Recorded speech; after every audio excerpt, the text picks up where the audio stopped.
ఈ 18వ రాత్రి ఉపవాస అభిషేక ప్రార్థనలను కనిపెడుతూ ప్రభు నీ బిడ్డలకి వర్తమానాన్ని మీరు తెలియజేయమంటారని పరిశుద్ధాత్మ దేవుని అడిగినప్పుడు పరిశుద్ధాత్మ నాకు ఇచ్చిన వాక్య ధ్యానం ఆదికాండం 19వ అధ్యాయము 17వ వచనం. ఆదికాండము 19వ అధ్యాయము 17వ వచనము.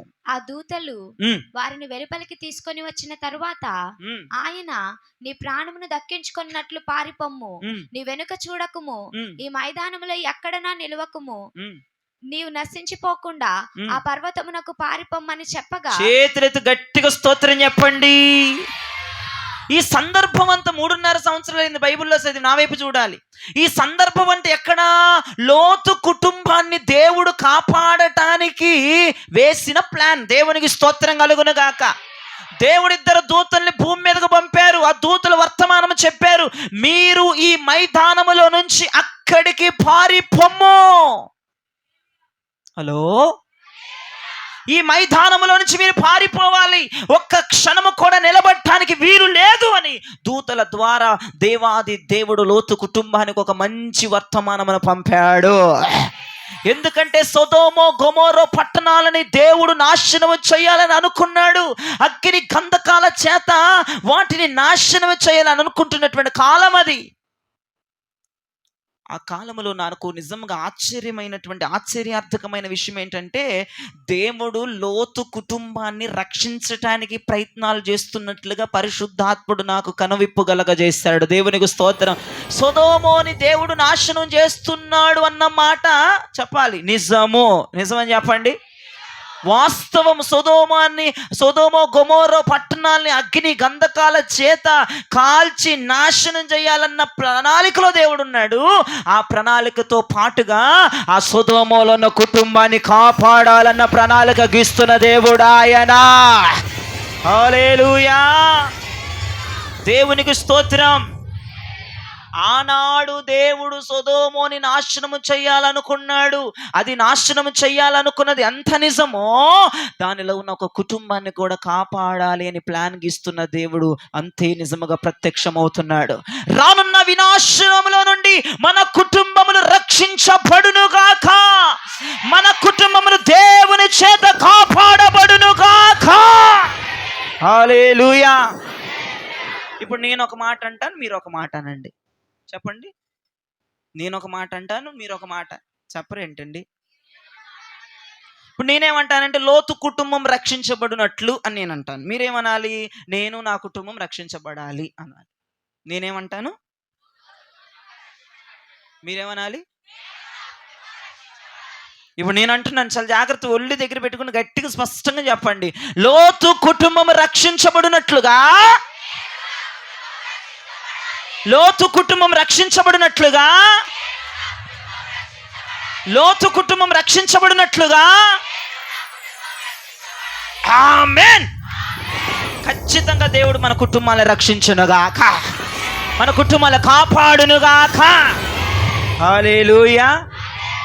నాకు ఇక్కడ అర్థం కాని విషయం, ఆశ్చర్యానికి గురి చేసిన విషయం, అద్భుతానికి గురి చేసిన విషయం ఏంటంటే, దేవుడు సొదొమోని నాశనం చేయాలనుకున్న మాట వాస్తవం. కానీ ఆ సొదొమలో ఉన్న లోతు కుటుంబం మీద దేవుడు ఒక ప్రణాళిక గీస్తున్నారంటే, ఎలాగైనా లోతు కుటుంబం రక్షించబడాలి, ఎలాగైనా లోతు కుటుంబం కాపాడబడాలి, ఎలాగైనా లోతు కుటుంబం బయటికి రావాలి. లోతు కుటుంబం నాశనంలో ఉండకూడదు, లోతు కుటుంబం అగ్ని గంధకాల కింద కాలిపోకూడదు. ఈరోజు నేను అంటాను, ఈ పాడైపోయే లోకమును చాలా జాగ్రత్తగా వినాలి.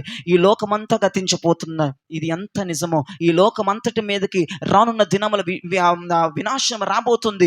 రానున్న దినాలు అగ్ని గంధకాలు రాబోతున్నాయి. నా దేవుడు ఈ దేశాన్ని నాశనం చేయబోతున్నాడు, ఈ భూమిని నాశనం చేయబోతున్నాడు అన్న ఎంత వాస్తవమో, నా దేవుడు మనల్ని కాపాడబోతున్నాడు అన్న మాట కూడా అంతే వాస్తవం. నేను ఆయన రక్షించునుగాక, నేను ఆయన కాపాడునుగాక, కడవరి రక్షణ నీ మీదకు దిగి వచ్చునుగాక. హల్లెలూయా. ఈ రోజున లోతు కుటుంబం గురించి దేవుడు ఒక మ్యాప్ గీస్తున్నాడు. వీళ్ళు ఎలాగైనా కాపాడబడాలి, వీళ్ళు ఎలాగైనా బయటికి రావాలి, వీళ్ళు ఎలాగైనా దీవించబడాలి, వీళ్ళు ఎలాగైనా ఆశ్రయించబడాలి. ఒక్క మొక్కలో చెప్పాలంటే ఇది అంతెందుకండి, ఆ నశించిపోతున్నటువంటి ఆ యొక్క సొదొమ మైదానములో ఉన్నటువంటి నీతిమంతుడైన లోతు కుటుంబం మీద నా యేసయ్య కనుదృష్టి వెళ్ళిపోయింది. ఎలా వెళ్ళిందో తెలుసండి, వీళ్ళు ఎలాగైనా కాపాడబడాలరా. వీళ్ళు మాత్రం నేను పంపే అగ్ని గంధకాలు కాలిపోవద్దు. హలో, గట్టిగా చెప్పొచ్చా? వీళ్ళు మాత్రం నేను పంపే అగ్ని గంధకాలు కాలిపోకూడదు, నాశనం అవ్వకూడదు, శాపగ్రస్తులు అవ్వకూడదు, శపించబడకూడదు. వీళ్ళు ఎలాగైనా కాపాడబడాలి. నేను అంటున్నాను, మీకు నచ్చితే గట్టిగా ఒక్కసారి ఆమెను చెప్పాలి. ఫ్యాన్లు ఊడి పడిపోయినట్టు చెప్పాలి. నేను చెప్తున్నాను, చాలా జాగ్రత్తగా మీరు ఒళ్ళు దగ్గర పెట్టుకుని ఆమెను చెప్పండి. ఆ రోజు లోతు కుటుంబాన్ని కాపాడాలని దేవుని దృష్టి లోతు కుటుంబం మీదకి వెళ్ళినట్లుగా రానున్న వినాశనములో దేవుని దృష్టి కాపాడాలని నీ కుటుంబం మీదకి వచ్చునుగాక, నీ మీదకి వచ్చునుగాక. హల్లెలూయా. మా కీరనందన్ గొంతంతా బయట పెట్టి అట్లా చెప్పాలి ఆడుగులాగా. వాడి శక్తి లేకపోయినా శక్తి అంతా కూడా తెచ్చుకుని ఆమెను చెప్తున్నాడు. ఎందుకంటే ఆమెనంటే అది జరుగునుగాక, అది అగునుగాక. ఖచ్చితంగా దేవుని ప్రణాళిక, దేవుడు మ్యాప్ మన గురించి గీయాలి ఆయన. ఎందుకంటే రానున్న దినాల్లో, లేదంటే రానున్న గడియల్లో భూమి నాశనం అయిపోద్ది, ఈ భూమి లయమైపోద్ది, ఈ సృష్టి అంతా వెలియ తాండమాడిపోద్ది, భూకంపాలు వస్తాయి, రానున్న భయంకరమైనటువంటి ఉగ్రతలు, భయంకరమైన శాపాలు, భయంకరమైన తాపకర్పాలు ఈ భూమి మీద చెలరేగిపోతున్నాయి. కానీ నా ప్రభు ఇప్పటి నుంచే నీ మీద ప్లాన్ గీయాలి ఆయన. ఈ కుటుంబం ఎలాగైనా ఆ ఉగ్రతలోంచి బయటపడిపోవాలి. ఒక వండర్ఫుల్ మ్యాప్ నీ కుటుంబం గురించి ప్రభు గీసుకోవాలి. వీళ్ళు ఎలా బయటికి తేవాలి, వీళ్ళు ఎలా బయటకు తీసుకురావాలి. నా దేవుని కనుదృష్టి నీ మీదకి వచ్చునుగాక, నీ కుటుంబం మీదకి వచ్చునుగాక, నీ భర్త మీదకి వచ్చునుగాక, నీ బిడ్డల మీదకి వచ్చునుగాక. హల్లెలూయా, హల్లెలూయా. దేవుడు లోతు కుటుంబాన్ని బయటకు తీసుకురావడానికి ఒక మ్యాప్ గీస్తున్నాడు, ఒక ప్రణాళిక గీస్తున్నాడు, ఒక చిత్తం కలిగి ఉన్నాడు, ఒక సిద్ధ మనసు కలిగి ఉన్నాడు. దేవుడు కలిగి ఉండక మునుపు, దేవుడు ఈ కుటుంబాన్ని బయటకు తీసుకురావాలి అని అనుకోక మునుపు, దేవుని దృష్టి వారి కుటుంబం మీద పడక మునుపు ఒకరు కనపడుతున్నారు వారి కుటుంబం వెనకాల. ఆదికాండం 18వ అధ్యాయం 1వ వచనం చదవండి అమ్మా. మరియు మమ్రే దగ్గరనున్న సింధూర వనములో అబ్రహాము ఎండవేళ గుడార్పు ద్వారమందు కూర్చొని ఉన్నప్పుడు యెహోవా అతనికి కనబడెను. దేవునికి మహిమ కలుగునుగాక.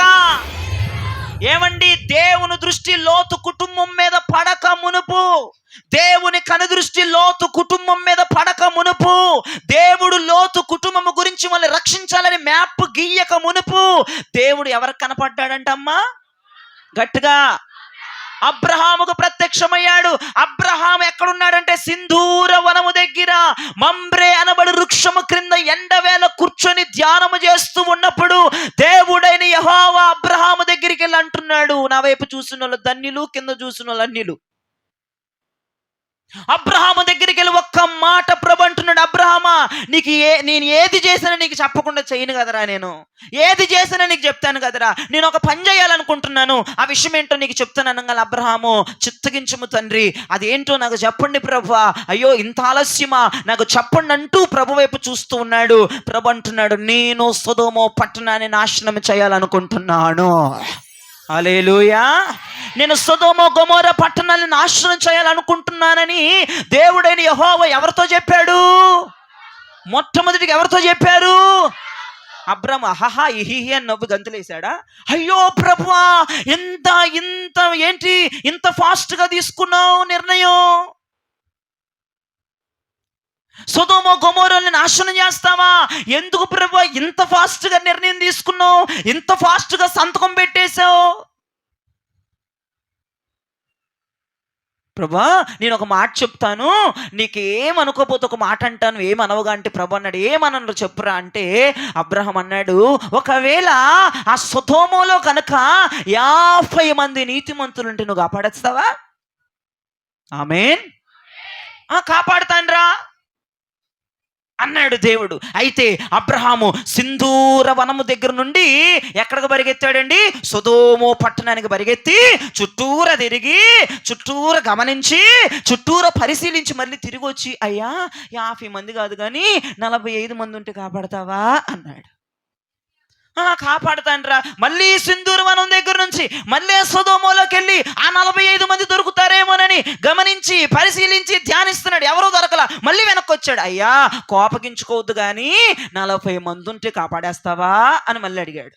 సరేరా 40 మంది ఉంటే నీ మాట కిందకి వస్తున్నాను కాపాడుతానంటే మళ్ళా 40 మంది కొరకు మళ్ళా సింధూరవనం నుంచి మరలా సొదొమ పట్టణానికి వెళ్ళి మరలా గమనించాడు. 40 మంది దొరకలా. వెనక్కి దిగాలు మాడిపోయిన మొహం వేసుకొని వెనక్కి వచ్చాయా 40 మంది కాదులే కానీ ఇక 35 మంది ఉంటే కాపాడుతావా అన్నాడు. కాపాడుతానురా, నువ్వు రేటు తగ్గిస్తా వచ్చే కొలది ఓకే 35 మంది ఉంటే కాపాడుతాను. మళ్ళా 35 మంది కొరకు సింధూరవనం నుంచి మళ్ళా సొదొమకి వెళ్ళాడు. అక్కడ 35 మంది నీతిమంతులు ఉన్నారా లేదని చూస్తున్నాడు. వెతికాడు, ఎవరూ లేరు. మరలా ఇంకా ఫేస్ మాడిపోయింది. మళ్ళీ వెనకొచ్చి 35 కాదులే కానయ్యా ఇక మరి నువ్వు దేనికి బేరం కుదిరిద్దాను 30 మంది ఉండి కాపాడేస్తావా అన్నాడు. సరేరా అబ్రాహ్మ నువ్వు వెళ్ళి చూసుకోరా పో 30 మంది ఉంటే కాపాడతా పో. మళ్ళీ వెళ్ళాడు సింధూరవనం నుంచి సొదొమ పట్టణానికి. చూశాడు 30 మంది లేరు. ఇంకా మొహం దిగాలైపోయి ఏడుతున్నాడు. మళ్ళీ అనుకొచ్చాడు, అయ్యా 30 మంది లేరు కానీ ఒక 25 మంది ఉంటే కాపాడుతావా. ఇదంతా నేను సొంతగా చెప్తున్నాను, బైబిల్లో ఉందా? ఉంది అమ్మ బాబా. బైబిల్ చదివిన వాళ్ళు ధన్యులు, బైబిల్ చదివిన వాళ్ళు పిచాచులు. చదివే వాళ్ళకే తెలుస్తుంది. అయ్యా 25 మంది ఉంటే కాపాడతావా అంటే అరే సరేరా బాబా వెళ్ళి చూసుకొని రాపో అన్నాడు దేవుడు. మళ్ళా సింధూరవనం దగ్గర నుంచి సొదొమ పట్టణానికి వెళ్ళి 25 మంది నీతిమంతుల కొరకు ఎంత వల వేసిన 25 మంది దొరకలా.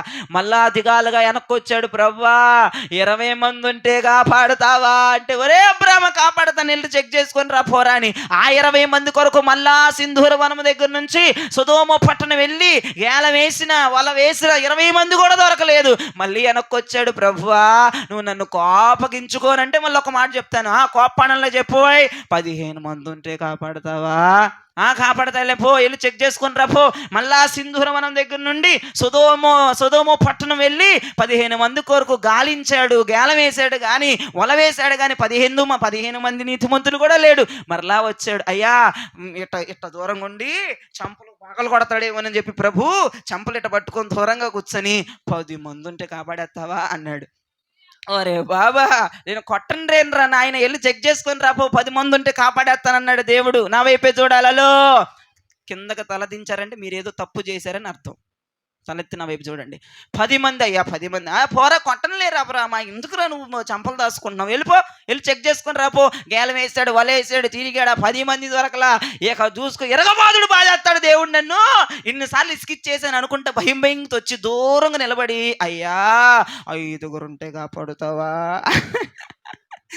కాపాడతలే పోరా బాబు నువ్వు నీ ఆశ నశించిపోదుగాక. నీ ప్రయాసేంద్రా నీ గోలేంద్రా బాబు నాకు అడ్డుపడతావు. నాశనం చేద్దామన్న సొదొమ గొమొర్రా నాశనం చేయనివ్వు. సరే పో 5 మంది ఉంటే కాపాడేస్తా పోని. మళ్ళీ సింధూరవనం నుంచి అమ్మా దేవుడు ఛాన్సుల మీద ఛాన్సులు ఇస్తున్నాడు. ఈసారి 5 మందిని సంపాదించాలని పోయి సొదొమ మొత్తం గేల వేసిన 5 మంది దొరకలేదు. మళ్ళీ వచ్చాడు. ఎక్కడ నిలబడిన దూరం కొంటే ఇంకా అంకడ దూరం. ప్రభువా ఒక్కడుంటే అరే నీ ప్రయాసేమో కానీ ఏడుపేమో నీ కంగానేమో కానీ సరేరా ఒక్కడుంటే వెళ్ళి చూడిపోరా ఒక్కడున్నాడు చూడిపో నీతిమంతుడు అంటే మరలా పోయాడు. మరలా గేలం వేశాడు. లోతు కుటుంబం కనపడింది. దేవునికి మహిమ కలుగును కాక. హల్లెలూయా. ఏమమ్మో గిరిపురం వాళ్ళు వినాలి. చర్చి పక్కన ఉన్నట్టుగా పరిగెత్తుకోవడం రావడం కాదు. పక్కన ఉందనుకుంటున్నావా సొదొమ? నీవు ఇంటి పైన ఉందనుకుంటున్నావా సొదొమ? తయ్యమని ఎగురుతూ పోవటానికి ఎంతో దూరమో తెలుసా సొదొమ సింధూరవనం నుంచి సొదొమ. ఒకసారి గూగుల్లో మీరు మ్యాప్ చేసి చూడండి. ఇప్పుడు వద్దులే, ఇప్పుడు వద్దు. దేవునికి స్తోత్రం. మీరు ఇళ్ళకపోయి చెక్ చేయండి. ఇళ్ళకపోయి ఏం చేస్తారు? తిని పడుకోవడమేనా? ఇలాంటివన్నీ గేలం వేసుకోవాలి అయ్యగారు చెప్పినాయి. ఒక్కసారి ఆ రూట్ను కానీ లేదంటే ఆ డెస్టినేషన్ కానీ లేదంటే ఆ పరిమితిని కానీ మీరు దేంట్లోనన్నా సెర్చ్ చేసి చూడండి. ఎన్ని కిలోమీటర్ల దూరం వస్తుందో మీరు గమనించున్నమ్మా. ఎన్నిసార్లు దాదాపు ఎన్నిసార్లు ప్రయాసపడ్డాడు లోతు కుటుంబం కొరకు? 10 సార్లు. ఎన్నిసార్లు అమ్మా? 45 అన్నాడా? 40 అన్నాడా? ఇంకెంత? 35 అన్నాడా? 30 అన్నాడా? ఇంకా 25 అన్నాడా? 20 అన్నాడా? 15 అన్నాడా? 10 అన్నాడా? 5 అన్నాడా? 1 అన్నాడా? లోతు కుటుంబం కోసం ఎన్నిసార్లు వెళ్ళి వస్తున్నాడు? 10 సార్లు తిరిగాడు లోతు కుటుంబాన్ని కాపాడడానికి అబ్రహాం. 10 సార్లు, ఒక్కసారి కాదండి. ఎలాగైనా లోతు కుటుంబం రక్షించబడాల్సిందే. వినండి వినండి వినండి. దేవుని కంగారు కంటే ముందు అబ్రహాము కంగారు ఎక్కువైపోయింది. దేవుని కనుదృష్టి కంటే ముందు అబ్రహాము వాళ్ళ కొరకు ప్రయాసపడుతున్నారు, లోతు కుటుంబం కొరకు ప్రయాసపడుతున్నారు. ఎలాగైనా ఆ నాశనం అయిపోతున్న సొదొమ గొమొర పట్టణము నుంచి నా అన్న కుమారుడైన లోతు కుటుంబం రక్షించబడాలి, కాపాడబడాలి, దీవించబడాలి. ఒక్క మాట చెప్తాను, అబ్రహాం అంటే ఎవరంటే దైవజనుడు. అబ్రహాం అంటే ఆత్మీయమైన తండ్రి. ఆత్మీయ తండ్రి నీ కుటుంబము కొరకు ఎంత ప్రయాసపడుతున్నాడో ఈ రాత్రి మీరు జ్ఞాపకం చేసుకోవాలి. మీ కాపుదల కొరకు ఎంత ప్రార్థన చేస్తున్నాడో మీరు ఒకసారి జ్ఞాపకం చేసుకోవాలి. ఏమండి, 10 సార్లు అండి. పక్కన ఉన్నటువంటి ఇల్లు కాదండి వెళ్ళి రావటానికి, కొన్ని వేల కిలోమీటర్లు సింధూర వనం దగ్గర నుంచి అతడున్న ప్రదేశం దగ్గర నుంచి సొదొమ పట్టణానికంటే ఎన్ని వేల మైళ్ళు నడుచుంటాడండి అబ్రహాం. ఎంత ప్రయాసపడ్డాడండి లోతు కుటుంబం కొరకు. ఎలాగైనా లోతు కుటుంబం కాపాడబడాల్సిందే. లోతు నాశనం అవ్వడానికి వీలు లేదు. లోతు కుటుంబం రక్షణ పొందాల్సిందే. లోతు కుటుంబం ఈ సంతోషముని అనుభవించాల్సిందే. హల్లెలూయా. గమనించండి, ప్రతి ఒక్క ఆత్మీయ విశ్వాసి వెనకాల దైవజనుడి ప్రయాస చాలా ఎక్కువగానే ఉంది. దైవజనుడి ప్రయాస నువ్వు చాలా బాగా నువ్వు గమనించవలసిన విషయమై ఉంది రాత్రి. ఏమండి, లోతు ఎవరండి? నీతిమంతుడి అనండి ఒకసారి. లోతు ఎవరండి? గట్టిగా చెప్పాలి. లోతు నీతిమంతుడే కదా. మరి ఆ నీతిమంతుడి యొక్క ప్రార్థన, ఆ నీతిమంతుడే కదా, యథార్థవంతుడే కదా, భక్తిపరుడే కదా. మరి తన భక్తి తను కాపాడలేకపోతుందా సొదొమ గొమొర పట్టణంలో నుంచి? హలో, కాపాడలేకపోతుందా? లోతు నీతిమంతుడండి, లోతు పరిశుద్ధుడండి, లోతు యథార్థవంతుడండి. ఆ సొదొమలో బతుకుతున్న పాపిష్టి లోకములో బతుకుతున్న దినము భయంతో బతుకుతున్నాడు, పరిశుద్ధంగా బతుకుతున్నాడు, నీతిగా బతుకుతున్నాడు. నేను అంటాను, అతని భక్తి అతన్ని బయటికి తీసుకురాలేకపోతుందా? తీసుకురాలేకపోతుందా అమ్మా? తీసుకొస్తుందా? ఎట్లాగా? హలో, దైవజనుడు ప్రయాస లేని నువ్వు ఎంత పరిశుద్ధంగా వేస్తే, తయ్యమని ప్రార్థన చేస్తున్న పరిశుద్ధంగా ఉన్నా చెప్పింది తినేస్తున్నాను కుదరదు. దైవజనుడు ప్రార్థన నీ వెనకాల ఉండాలి, దైవజనుడు ప్రోత్సాహం వెనకాల ఉండాలి, దైవజనుడు ఉపవాసం వెనకాల ఉండాలి. ఒక దైవజనుడిని వెనకాల ప్రయాసపడాలి. నువ్వు నీతిమంతురాలు అని, నీతిమంతుడు పరిశుద్ధులు అని బాగా ఉంటున్నావు బయటికి తేడా. ఆయన మీరెంత నీతిమంతులైన దైవజనుడి ప్రార్థన మీకు ఉండాలి. మీరెంత పరిశుద్ధులైన దైవజనుడు కన్నీరు మీకు ఉండాలి. మీరెంత భక్తిపరులైన దైవజనుడు ప్రయాస మీకు ఉండాలి.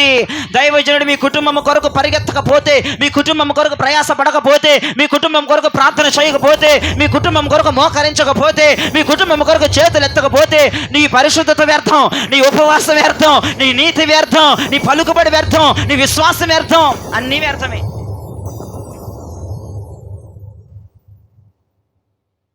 అర్థమైందా బ్లెస్సి? నాకు పిచ్చెక్కిపోయే విషయం ఏంటో తెలుసా? ఒక నీతిమంతుడి ప్రార్థన బయటికి తీసుకురాలేకపోయింది. ఒక నీతిమంతుడి ప్రార్థన, ఒక పరిశుద్ధుడి ప్రార్థన, ఒక పరిశుద్ధుడి యొక్క మొర్ర బయటికి తీసుకురాలేకపోయింది. కానీ ఒక్క దైవజనుడి ప్రార్థన దెబ్బకు బయటికి తీసుకొచ్చేసింది వాళ్ళే. ఇప్పుడు నేను ఒకటి చెప్తున్నాను, మీకు నచ్చితే ఆమె చెప్పండి, నచ్చకపోయినా దేవునికి స్తోత్రం, నచ్చినా దేవునికి స్తోత్రం. మీరు ఎంత పరిశుద్ధులైనా దైవజనుడి ప్రార్థనే మిమ్మల్ని ఆ నాశనం నుంచి బయటికి తెస్తుంది. మీరెంత నీతిమంతులైనా నాశనం నుంచి దైవజనుడి ప్రార్థనే బయటికి తెస్తుంది. మీరెంత భక్తిపరులైనా ఉగ్రత నుంచి కాపాడేది దైవజనుడి ప్రార్థన, మరొకటి లేదు. ఎగరబాక. నీ భక్తి నీ వరకే సాధ్యం. నీ భక్తి నీ కుటుంబం వరకే. నీ భక్తి రాబోతున్న వినాశనం నుంచి కాపాడలేదు నిన్ను. ఎంత భక్తి చెయ్యి, నువ్వెంత బాగా పరిశుద్ధంగా ఉండు. నేను ఒకటే చెప్తున్నాను, అబ్రహాము లాంటి దైవజనుడు ప్రయాస నీ కుటుంబానికి లేకపోతే చాలా దెబ్బతింటాం. అర్థమైందా? నీ భక్తి ఆ నాశనం నుంచి బయటికి తీసుకురాదు, నీ నీతి ఆ నాశనం నుంచి బయటికి తీసుకురాదు. అలాగైతే లోతు పరిశుద్ధుడు గనక మరి అబ్రహాము ప్రయాస పడకుండా, హలో ఏం జరుగుతుంది ఇక్కడ? రగడ అబ్రహాము. ఇప్పుడు హలో నా వైపు చూడండి. ఇప్పుడు అబ్రహాము ఎవరమ్మా? లోతు ఎవరమ్మా? ఇంకా ఎవరము లోతు? పరిశుద్ధుడు, నీతిమంతుడు, యథార్థవంతుడు. ఇప్పుడు అబ్రహాం దగ్గరికి రాకుండా డైరెక్ట్గా లోతు దగ్గరికి వెళ్ళిపోయి బయటికి తీసుకురావచ్చు కదా దేవుడు? కాదు కాదు కాదు, ముందల ఆ విషయం మ్యాటర్ అబ్రహాంకి చెప్పాలి. నేను సొదోము, ఇప్పుడు అబ్రహాం దగ్గరికి రాకుండా లోతు దగ్గరికి వెళ్ళిపోయి నేను పట్టణాన్ని నాశనం చేసేస్తాను, నువ్వు పరిశుద్ధంగా ఉన్నావు, కింగ్లాగా బతికేసావు, దజ్జాగా బతికేసావు, విశ్వాసంగా బతికేసావు, ఈ పాపిష్టి లోకంలో చాలా యథార్థంగా బతికినాడు, నువ్వు అక్కడ వేరే, నువ్వు రారా బయటకు అని చెప్పొచ్చు. కానీ దేవుడు చెప్పలా, దైవజనుడికి చెప్పాడు. ఎందుకంటే దైవజనుడు ప్రయాస లేనిదే నువ్వెంత పరిశుద్ధుడివైనా పరిశుద్ధురాలివైనా నువ్వు రక్షించబడవు, నువ్వు కాపాడబడవు. హల్లెలూయా. ఒక అబ్రహాము లాంటి దైవజనుడిని సంపాదించుకోవాలి. హలో, ఒక అబ్రహాము లాంటి దైవజనుడి యొక్క దృష్టిలోనికి మన కుటుంబం వెళ్ళాలి. దేవునికి మహిమ కలుగును గాక. ఏమండి, లోతు ఎవరండి అసలు? అబ్రహాము అన్న కుమారుడు లోతు. అబ్రహాంకి ఏమవుతాడు లోతు? మనవడు. ఏమవుతాడు? మీ నోరులన్నీ బలపరచబడును గాక. ఏమవుతాడు చెప్పండి గట్టిగా. నిజమేనా? నిజమేనా? ఏంటి డౌట్గా చూస్తుంది నన్ను? మేము కొంచెం కళ్ళెర్ర పెట్టంగానే నిజం అబద్ధం అవ్వదు. దేవునికి స్తోత్రం. నిజమే. అబ్రహాము అన్న కుమారుడు అండి, కొడుకే. ఈ రోజున తన బిడ్డ కొరకు అబ్రహాం ఎంత ప్రయాసపడ్డాడో, ఈరోజు నా బిడ్డల కొరకు ఎంత ప్రయాస పడుతున్నామో నేను చెప్పుకుంటే కాదు, మీరు గుర్తుపట్టాలి, మీరు గుర్తెరగాలి. దేవునికి స్తోత్రం కలుగునుగాక. మీరు గమనించే స్థాయికి, పరిశీలించే స్థాయికి ఎదగాలి. నా దైవజనుడు నా కుటుంబం కొరకు ఎంత ప్రయాస పడగలుగుతున్నాడు, ఎంత ప్రయాస పడుతున్నాడు, నన్ను రక్షించాలి, నేను ఎలాగైనా కాపాడబడాలి. నేను మీకు ఒక విషయం చెప్తున్నాను, మీరు ఎలాగైనా దేవుడిచ్చే అభిషేకాల చేత నింపబడాలని 21 రోజులు గదిలో పడి పగళ్ళు రాత్రులు ప్రార్థన చేస్తున్నాను. ఈ ప్రయాస మీరు గుర్తించగలగాలి. హల్లెలూయా. ఎలాగైనా దేవుని దగ్గర నుంచి అభిషేకములు బిడ్డల మీద కుమ్మరించబడాలని అబ్రహాము లోతు కుటుంబము కొరకు 10 సార్లు, ఏమండి, దగ్గర ఊరు కాదది, దగ్గర ప్రాంతము కాదది, దగ్గర పట్టణము కాదది, ఒక అడుగు వేస్తే వచ్చే ఇల్లు కాదది, కొన్ని వేల కిలోమీటర్ల మైళ్ళు పరిగెత్తి తన కొడుకు కొరకు, తన అన్న కుమారుడు రక్షించబడాలని, అగ్ని గంధకాల కింద వల్ల నాశనం అవ్వకూడదని ఒక అబ్రహాము పడిన ప్రయాస. ఈ రోజుల్లో ఎవరన్నా దైవజనుడు నీ కుటుంబం కొరకు పడుతున్నాడా? నీవు ధన్యురాలవు, నీవు ధన్యుడవు. ఖచ్చితంగా రాబోతున్న వినాశము నుండి నీ కుటుంబం కాపాడబడబోతుంది, రక్షించబడబోతుంది, కృప పొందబోతుంది, దీవెన పొందబోతుంది, ఆశీర్వాదం పొందబోతుంది. శభాష్ అనుకోవాలి. నా కొరకు ప్రయాసపడే దైవజనుడిని సంపాదించినందుకు నీకు స్తోత్రములు నాయనా. హల్లెలూయా. దేవునికి మహిమ కలుగును గాక. పిచ్చి పిచ్చి ప్రయాసలు పడేవాడు కాదు. డబ్బులు ఇచ్చిన వాళ్ళకి ఎక్కువ ప్రయాస, డబ్బులు చండాలు నశించును గాక. విశ్వాసుల వద్ద నుంచి ఏమి ఆశించుకునే ప్రయాస పడేవాడు అబ్రహాము లాంటి సేవకుడు.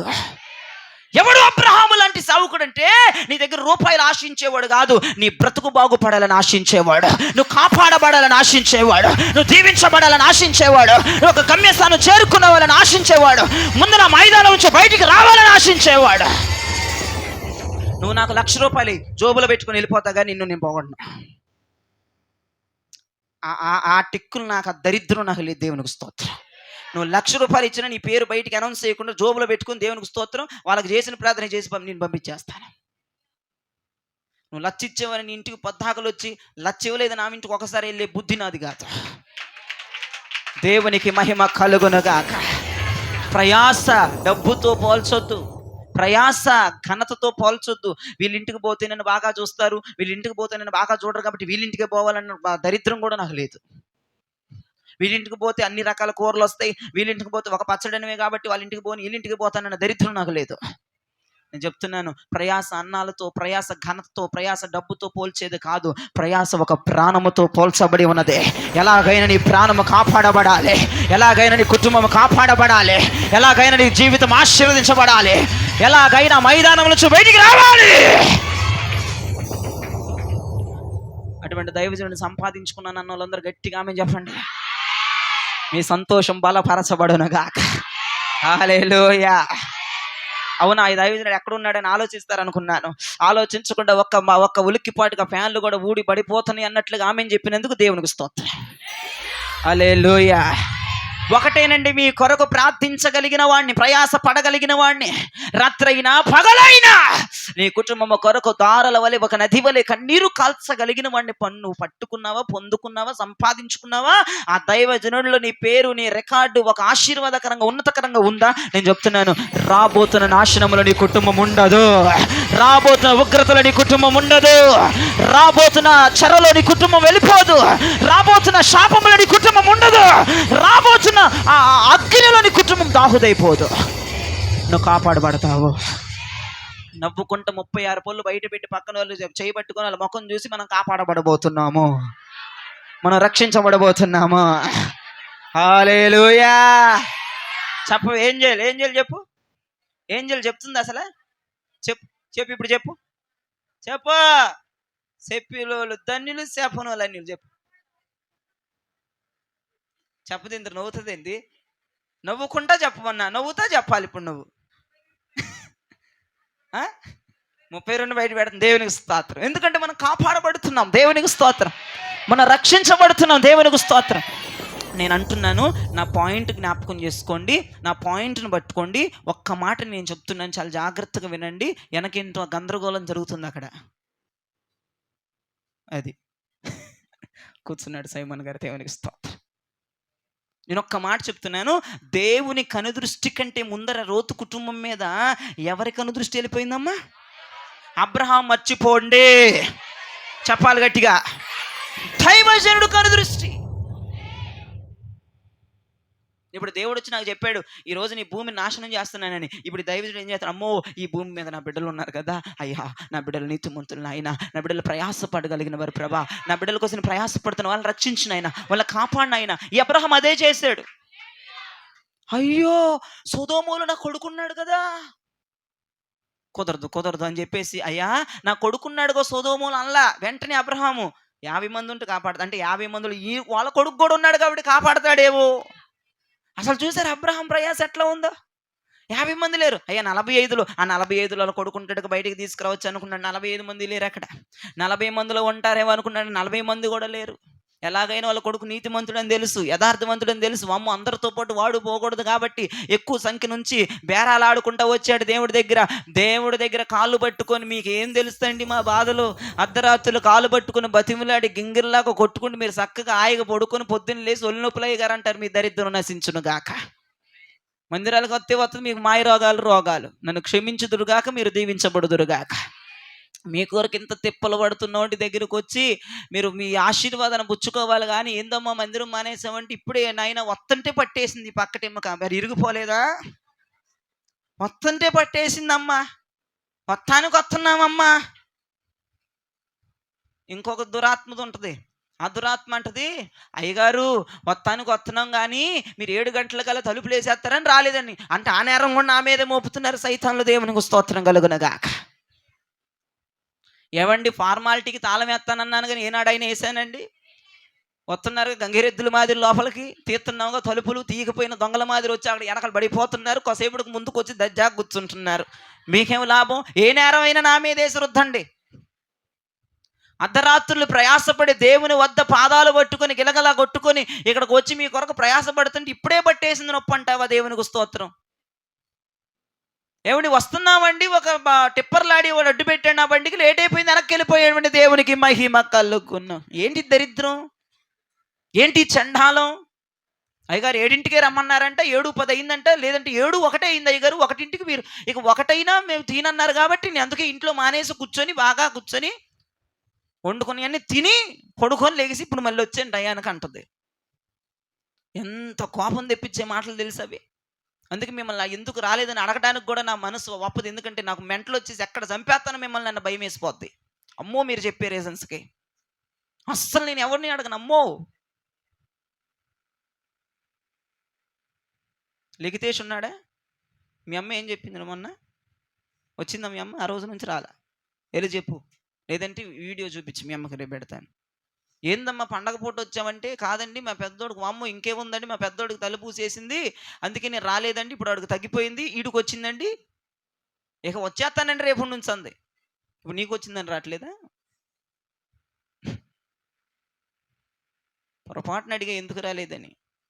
ఆ రీజన్కి వచ్చింది. నాకు బగబగా ఒక అగ్ని కనవలాగా వచ్చేస్తుంది బయటికి నా కడుపులోంచి. నా అగ్ని మరి దేవుడు ఎంత దాసాడేంటో కడుపులోంచి నాకు అర్థం కాదు.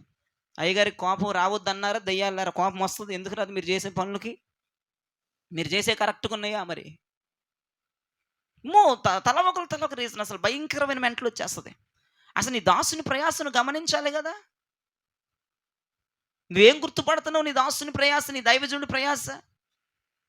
నువ్వు కాపాడబడాలని నిలువెత్తి ఎంత ప్రయాసపడుతున్నాడు.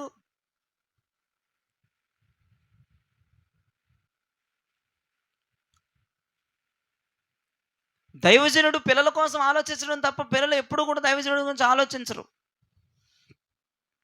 ఒకవేళ ఆలోచించవలసి వస్తే మళ్ళీ ఆదివారమే. ఎప్పుడైనా అనుకున్నావా సోమవారం కానీ మంగళవారం కానీ మయ్యగారు ఎట్టున్నారో, తిన్నాడో లేదు, ఇప్పుడు ఏం చేస్తున్నాడు?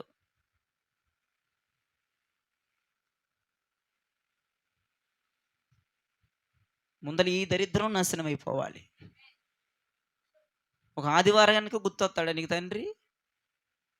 ఒక శుక్రవారానికి ఎబ్బే.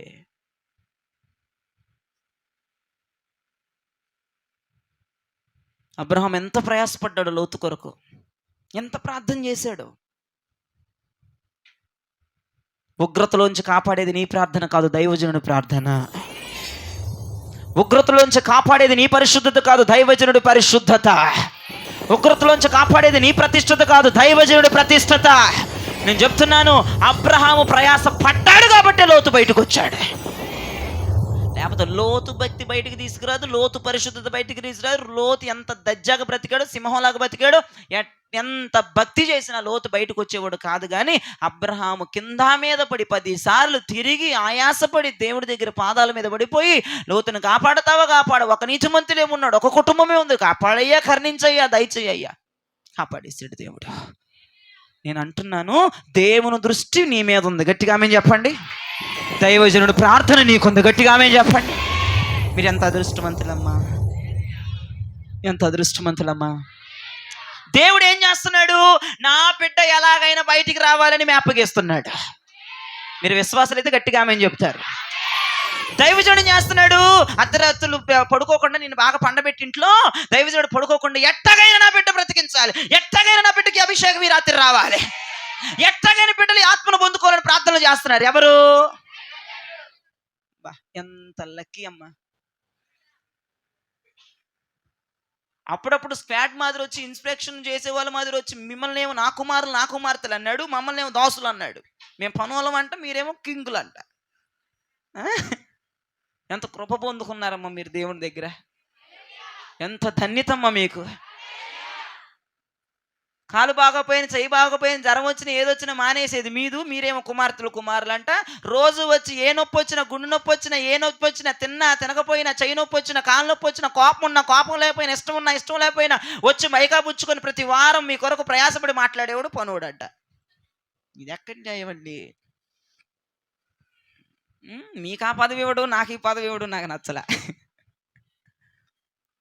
ఎందుకు రాలేదమ్మా అంటే ఉన్నది చెప్పకుండా లేని చెప్పేవాళ్ళు మీరు కుమారులు కుమార్తెలు అంట. నువ్వేంద్ర ఎట్లా ఉన్నావని నిజం చెప్పి నన్ను మమ్మల్ని తన్ని నడిపించేవాడు మేము దాసులు అంట. ఉన్నదాన్ని లేనట్టుగా చెప్పే మీరు కుమార్తెలు కుమారులు అంట. ఉన్నది ఉన్నట్టు చెప్పేవాడు దాసుడు అంట. ఓ అమ్మో, ఎంత కృపమ్మా. తప్పట్లు కొట్టుకోండి మీకు. బా,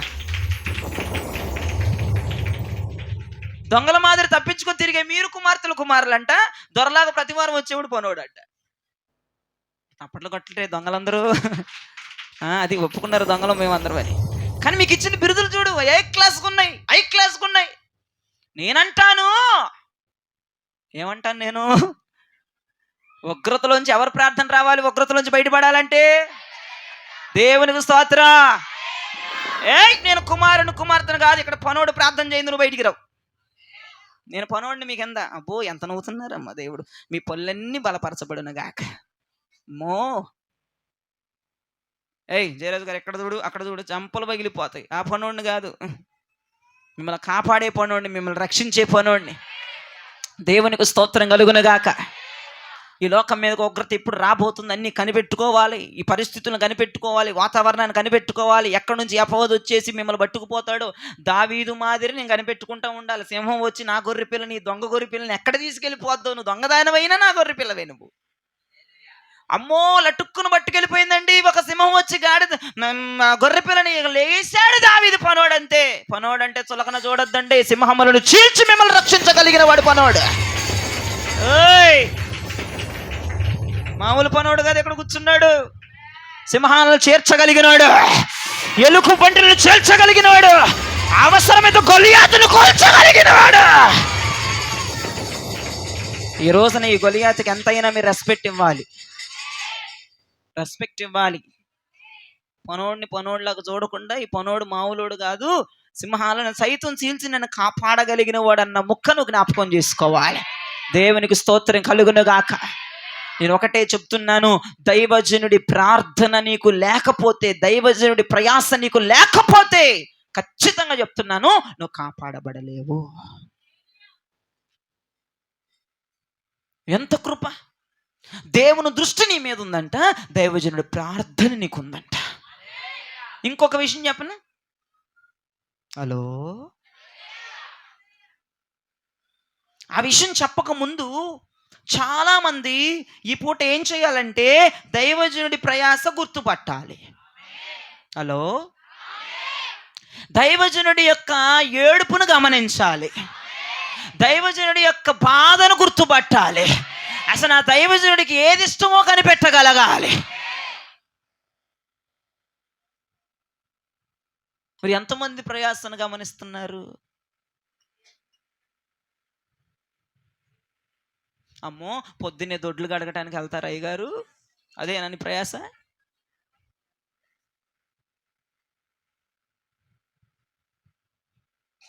ఏది చేసినా మీ కొరకే, తిట్టినా మీ మంచికే, మెచ్చుకున్నా మీ మంచికే, నిలబెట్టినా మీ మంచికే, మైక్లో నిన్ను హర్షధ్వనులతో నింపినా మీ మంచికే, ఏది చేసినా మీ మంచికి. అసలు ఇక్కడ పనోడు ఏది చేసినా మీ కొరకే చేయాలి పని. మేము దేవునికి స్తోత్రం కలుగునగా.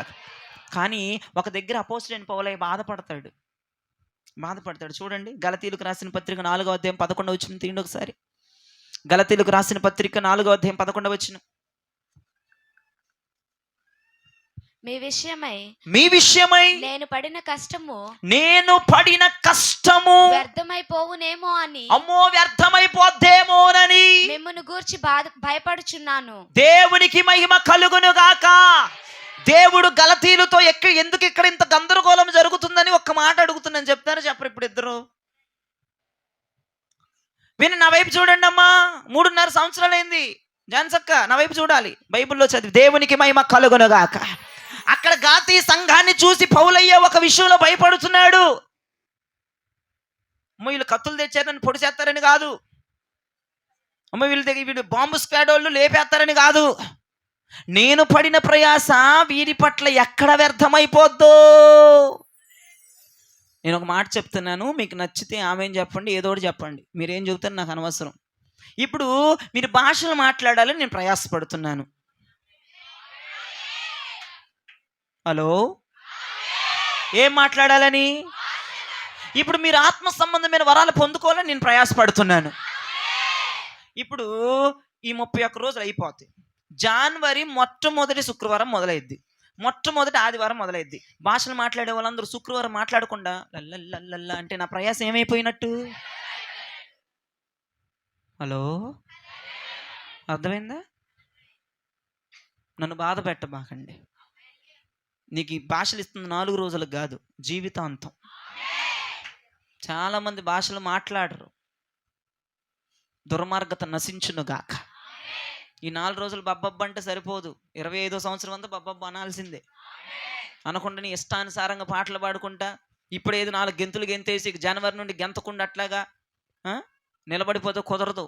నేను చాలా బాధపడతాను వాళ్ళని చూసి. ఎదరి ఏంట్రా బాబు, పోయినసారి అభిషేకం పొందుకున్న వాళ్ళు ఏంటి ఎట్లా తయారైపోయారని దైవజనుడికి బాధ కాదా? దైవజనుడు ప్రయాస, ఇప్పుడు నా ప్రయాస అంతా వ్యర్థమైపోయినట్లే కాదా? అప్పుడు అడుగుతాను, మీకు దైవజనుడి ప్రయాస అదిలా గుర్తు పెట్టుకుంటున్నారు, అప్పుడు చెప్తాను మీ సంగతి. అయ్యో కాదు, నా దైవజనుడు 21 రోజులు మీదేముందమ్మా, అక్కడ చీర కట్టుకుని తెల్ల చీర కట్టుకొని ఒక 40-50 రూపాయలు వస్తే ఇక్కడ కూర్చోబెడతారు అంతే. మీరు ఏం పడుతున్నారు ప్రయాస? నాకు అర్థం కాదు. నువ్వు చేసిన ప్రార్థనకు కాదు దేవుడు ఇచ్చే, దైవజనుడు చేసిన ప్రార్థనకు ప్రభు ఇస్తున్నాడు. అలాగని చెప్పి ప్రార్థన చేసుకోకుండా వండుకొని అని దీన్ని పడుకోమని కాదు నా ఉద్దేశం. అంత నీతిమంతుడు పరిశుద్ధుడికే అబ్రహాము యొక్క సపోర్ట్ కావాల్సి వచ్చింది. నీకు ఆ నీతి, ఆ పరిశుద్ధత లేకపోతే నేనెంత ప్రార్థన చేసినా కూడా దేవుడు కృప చూపించడు నీకు. మీరు గమనించవలసిన విషయం, ఈ భాషలను 25వ సంవత్సరం అంతా మీరు మాట్లాడగలగాలి. ఆ తర్వాత కూడా మీరు మాట్లాడగలగాలి. ఏ బ్లెస్సీ, ఏలూరు వస్తున్నాను నేను, డార్సీ వస్తూనే ఉంటా. టీచర్ గారు మీరందరూ మాట్లాడాల్సిందే. అక్కడ ఏదో ఈ గుంపు లేదని, తెల్ల బట్టలు లేదని మీరు మానేశారా, నేనే బాధపడతాను. నేను బాధపడ్డానంటే అది మీకు ఆశీర్వాదం కాదు. నేను కన్నీరు గార్చానంటే అది మీకు దీవెన కాదు. మోక్షరాణి గారు అసలు వదలొద్దేక. అది దేవునికి స్తోత్రం కలుగునగాక. ఎందుకంటే నా దైవజనుడు ప్రయాసపడి నా తల మీద చేస్తున్నాడు కనుక నేను ఆయన ప్రయాసను వ్యర్థపరచకూడదు, నేను ఆయన బాధ పెట్టకూడదు. చాలామంది అభిషేకాలు పొందుకొని జనవరి నుండి లోకానుసారంగా బ్రతికిన నా ప్రయాస ఏమైపోయినట్లుగా. నాకు అదొక్కటి భయం వేస్తుందా. ఈ రోజు చర్చకు వచ్చేటప్పుడు నాకు అదే భయం వేసింది. 21 అభిషేకాలు అంటున్నారు, 12 వచ్చినాయి అంటున్నారు, 14 అంటున్నారు, 13 అంటున్నారు, 17 అంటున్నారు, 18 అంటున్నారు. జనవరి నుండి ఏం చేస్తారనేది భయం నాకు. నా ప్రయాస అంతా ఎక్కడ దెబ్బలో పోస్తారు, నా తల మీద ఎక్కడ రాయేసేస్తారు. ఎచ్చులు పోవాలి, టెక్కులు పోవాలి, కత్తిరించబడాలి, కొమ్ములు లెగిసి దుంచి అవతలు పడేయాలి. శ్రద్ధగా బ్రతకాలి, పరిశుద్ధంగా బ్రతకాలి, నీతిగా బ్రతకాలి. ఇక్కడ ఎలా 21 రోజులు ఎంత పరిశుద్ధులుగా కనపడుతున్నారు, ఇదే మెయింటైన్ చేయాలి. మీరు చేస్తారా చెయ్యరా, నాకు అపనమ్మకం, నువ్వు చెడ్డ పేరు తెస్తావా, నన్ను ఎలా ట్రీట్ చేస్తావు, ఎవరితో ఏ మాట అనిపిస్తావు, ఇవన్నీ భయమే. ఒకటి జ్ఞాపకం చేసుకోండి, అయ్యగారికి తెలియట్లేదు కదని చెప్పి ఎవడన్నా మిమ్మల్ని దూలనాడి ఏదన్నా మాట అన్నా నాకే చెడ్డ పేరు. దేవుడు చూస్తున్నాడు, జాగ్రత్త. దైవజనుడు 21 రోజులు నేను ఏ ప్రయాస పడట్లేదు ప్రభా, నా దాసుడు 21 రోజులు ప్రయాసపడి నాకు ఈ ఆత్మవరాలు నీ వద్ద నుంచి ఇచ్చాడు నాయన. నీకు నాకు డైరెక్టర్గా కాంటాక్ట్ లేదు, నా దాసుడే మా మధ్య నీ మధ్య నలిగిపోయి నాకు తీసుకొచ్చినటువంటి నాయన విధానం ప్రభా. దేవునికి స్తోత్రం కలుగునగాక. మీకు ఆ విషయం చెప్పిన, మీరు వేసే ప్రతి రూపాయి కూడా నేనేమంటానంటే అది మీ రక్తం అంటాను నేను. నా చెప్పులు అక్కడ ఉన్నాయి చూడండి, నేను పండక్కి బట్టలు కూడా కొనుక్కోలేదు. అర్థమవుతుందా? మీ ప్రయాస గుర్తించాను నేను. కష్టపడి రక్తాన్ని వేస్తున్నారు మీరు అక్కడ. నేను ఎట్ల బట్టలు అట్లాగా కొనేసుకొని మీకంటే టెక్కుగా రావచ్చు. నేను ఆ కృప ఉంది. మా అమ్మ ఇప్పటికీ అంటుంది, నువ్వు ఏం కొనుక్కోవట్లేదు, మేము చెప్తాం, మమ్మల్ని పంపించు, మేము వెళ్తాం, నాకు ఏమొద్దు అంటున్నాను నేను. నేను చెప్పులు వేసుకొని తిరుగుతున్నానంటే నా కాళ్ళ కింద విశ్వాసాల రక్తం ఉంది. ఎన్ని సంవత్సరాలు అయింది ఆ చెప్పులు తీసుకొని నేను. మీ రూపాయి విలువ నాకు తెలుసు, మీరు పడే బాధ నాకు తెలుసు. ఎందుకు దైవజనుడి యొక్క ప్రయాసం మీకు అర్థం అవ్వట్లేదని నేను అడుగుతున్నాను నేను.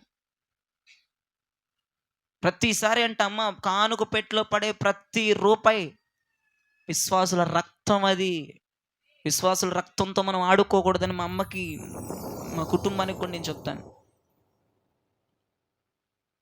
విశ్వాసుల రక్తాన్ని ఎట్లా పడితే అట్లా ఖర్చు చేస్తే దేవుడు మనకి 7 అంతుల తీర్పులో మనల్ని నిలబెడతాడు. తెలుసా ప్రియదేవజనమ? కానుక బాక్సులు పడిందంటే అది పెద్ద విలువైన దానిలాగా నేను చూస్తాను. ఏది కొనుక్కోవాలన్నా, దేని ఖర్చు పెట్టాలన్నా నాకు భయం. ఈ సంవత్సరం ఎందుకు నా బట్టలు కూడా తీయబుద్ధి కాలేదు, తెల్ల బట్టలనే తీయబుద్ధి కాలేదు. నాకు ఒక ఫ్యామిలీ బట్టలు పెట్టారు, అదే అడపదడప వేసుకుంటా ఉన్నాను. ఇది రెగ్యులర్ డ్రెస్. చెప్పులు కూడా బాగాలేదు, అట్లాగే ఉన్నాయి. అక్కడే మీరు చూస్తే అక్కడ ఉంటుంది, ఒకసారి ఇట్లా లేపి చూడండి, చెప్ప పైకి వస్తుంది. వస్తుందా జరుషక్క? చెప్ప పైకి కనపడింది. మీరు అక్కడ లుక్ వేయండి వెళ్ళేటప్పుడు. అదేంటి అయ్యగారు మీరు వెళ్ళిపోతారు కదా, మేము ఎక్కడ లుక్ వేయమంటారు? దేవునికి స్తోత్రం. ఉన్నప్పుడు లుక్ వేయండి. నా చెప్పుల మీద అలాగే ఇలా చూడండి, ఒక్క సూలు. నేను గుర్తుపడుతున్నా మీ ప్రయాస.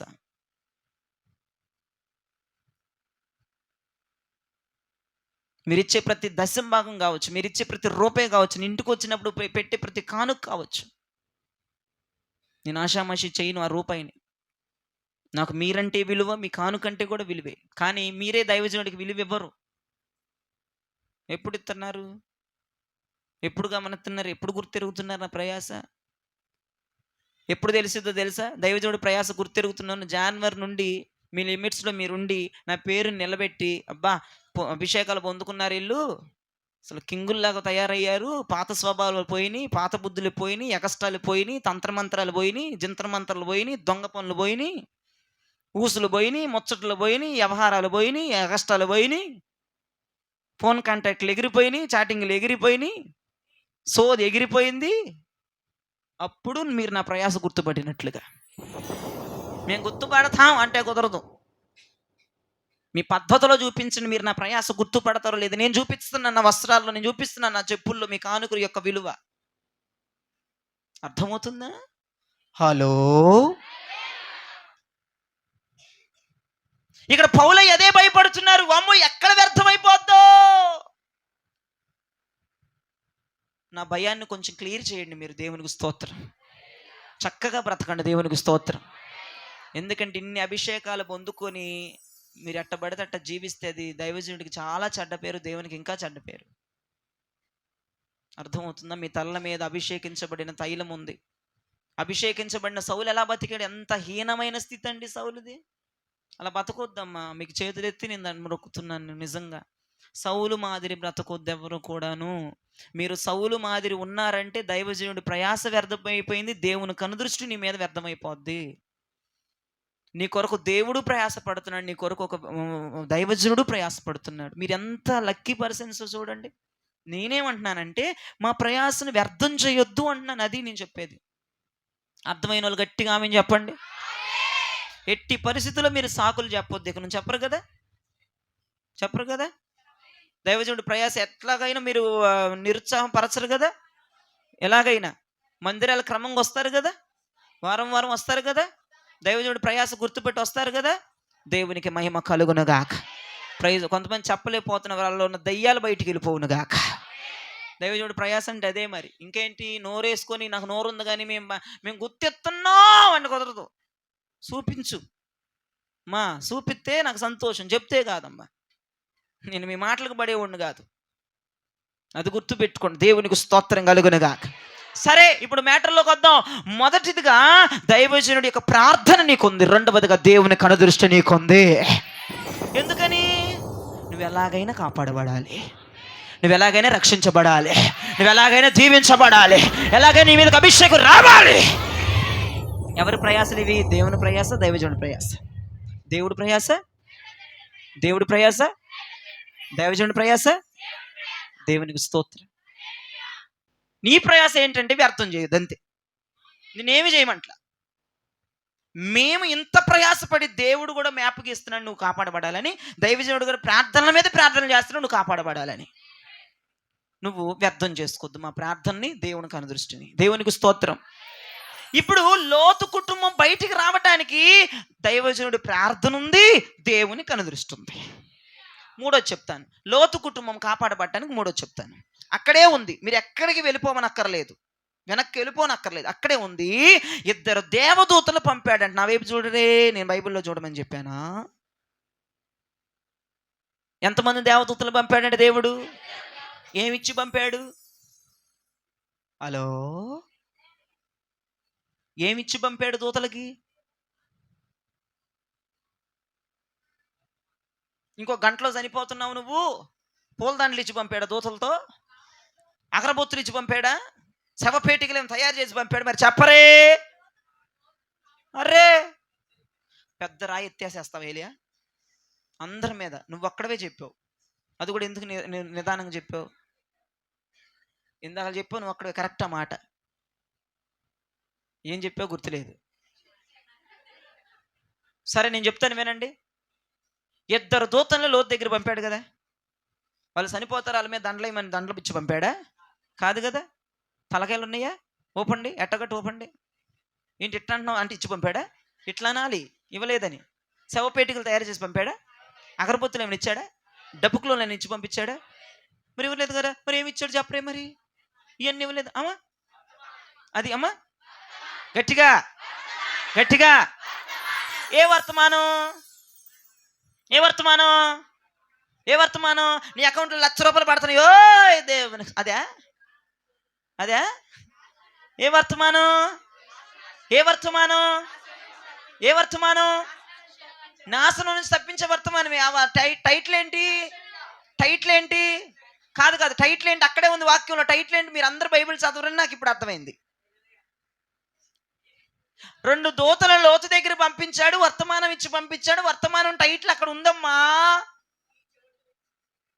అమ్మా కాదమ్మా, ఇంకా క్లియర్గా ఉందమ్మా. చూడండి అమ్మా దాంట్లోకి. గట్టిగా చెప్పండి, గట్టిగా. కనికరం చూపించకపోతే ఇప్పుడు మీ ముగ్గురిని ఎలా కొడతానో తెలుసా? మైకి వెంటనే వచ్చేస్తా మీ తలల మీదకి. మెసేజ్ టైటిల్ ఏంటి? హలో, కాదు కాదమ్మా, కాదు నాన్న. అమ్మో, వీళ్ళ నుంచి వచ్చారయ్యా, వీళ్ళ కోసం నేను ప్రార్థన చేసేది. అక్కడ ఉందమ్మా టైటిల్. దూతలు వచ్చి ఏం చెప్తున్నాయమ్మా వాళ్ళకి? అమ్మా అమ్మా అమ్మో, నువ్వు చెప్పింది కరెక్ట్ చెప్పు. గంట చెప్పు, మైక్లో చెప్పు, మైకలో చెప్పు. ప్రాణమును దక్కించుకున్నట్లు పారిపొమ్ము. ఆ టైటిల్ చెప్పు, చివరికి చెప్పు. పారిపొమ్ము. గట్టిగా చెప్పండి, గట్టిగా చెప్పండి. అది టైటిల్. ఏయ్ పారిపో, మెసేజ్ టైటిల్. పారిపోవాలి, సత్తం. పారిపోతే నడవడం కాదు, పారిపో. సత్తున్నారు తెప్పలు పడి. మెసేజ్ టైటిల్ అక్కడే రాస్తుంది. అది ప్రత్యక్ష దేవుడు లేదు, అక్కడ చూపించేస్తున్నాడు దేవుడు. పారిపో అన్న వార్త వినపడింది లోతు కుటుంబానికి. 2 కుటుంబం దగ్గర దేవుడు వర్తమానం ఇచ్చి పంపించాడు. ఉపదేశం అంటారు దాన్ని. ఏమంటారమ్మా? ఉపదేశం చెప్పారు. పారిపో అనేది ఉపదేశం. మరి ఇందాక నువ్వు చెప్పావు కదా, నువ్వు చెప్పింది కరెక్ట్ అన్నాను కదా, అది మర్చిపోయాను అన్నావు కదా. పారిపో అన్నది ఏంటిదమ్మా? ఉపదేశం. అది ఉత్తుత్తి మాట కాదు. రహాబు కుటుంబానికి 2 వేగులు వారు ఒక ఉపదేశాన్ని చేశారు. ఇది ఈ పట్టణం నాశనం అయిపోతుంది కనుక ఎర్రని దారము కట్టు, పారిపో, నిలబడద్దు, బ్రతుకు మార్చుకో, బుద్ధి మార్చుకో, ఈ చోటు మంచిది కాదు, నువ్వు చేస్తున్న పని మంచిది కాదు. ఇవన్నీ ఏంటి అమ్మా? ఉపదేశం అంటే వీటిని అంటారు. పారిపో, మంచిది కాదు, కరెక్ట్గా ఉండు, బుద్ధి మార్చుకో, ఆశీర్వాదం వస్తుంది, మూట వస్తుంది. ఇది ఉపదేశం కాదు, అది దీవెనకరమైన వర్తమానం. ఉపదేశం అనేది నిన్ను నాశనం నుంచి తప్పించబోతుంది. హల్లెలూయా. మీరు అనుకుంటారు ఆశీర్వాదపు బోధే నన్ను తప్పిస్తుంది అనుకుంటారు. కాదు కాదు, ఉపదేశము నిన్ను నాశనం నుంచి తప్పించగలదు. ఉపదేశము రానున్న ఉగ్రత నుంచి తప్పించగలదు. ఉపదేశమును సంపాదించుకో, ఉపదేశమునకు లోబడు. హల్లెలూయా. ఇప్పుడు నా వైపు చూస్తా వింటే మీకు మంచి మాట చెప్తాను. లోతు కుటుంబము ఉగ్రతల నుంచి కాపాడబట్టానికి ఎంతమంది అక్కడ ప్రయాసపడ్డారు?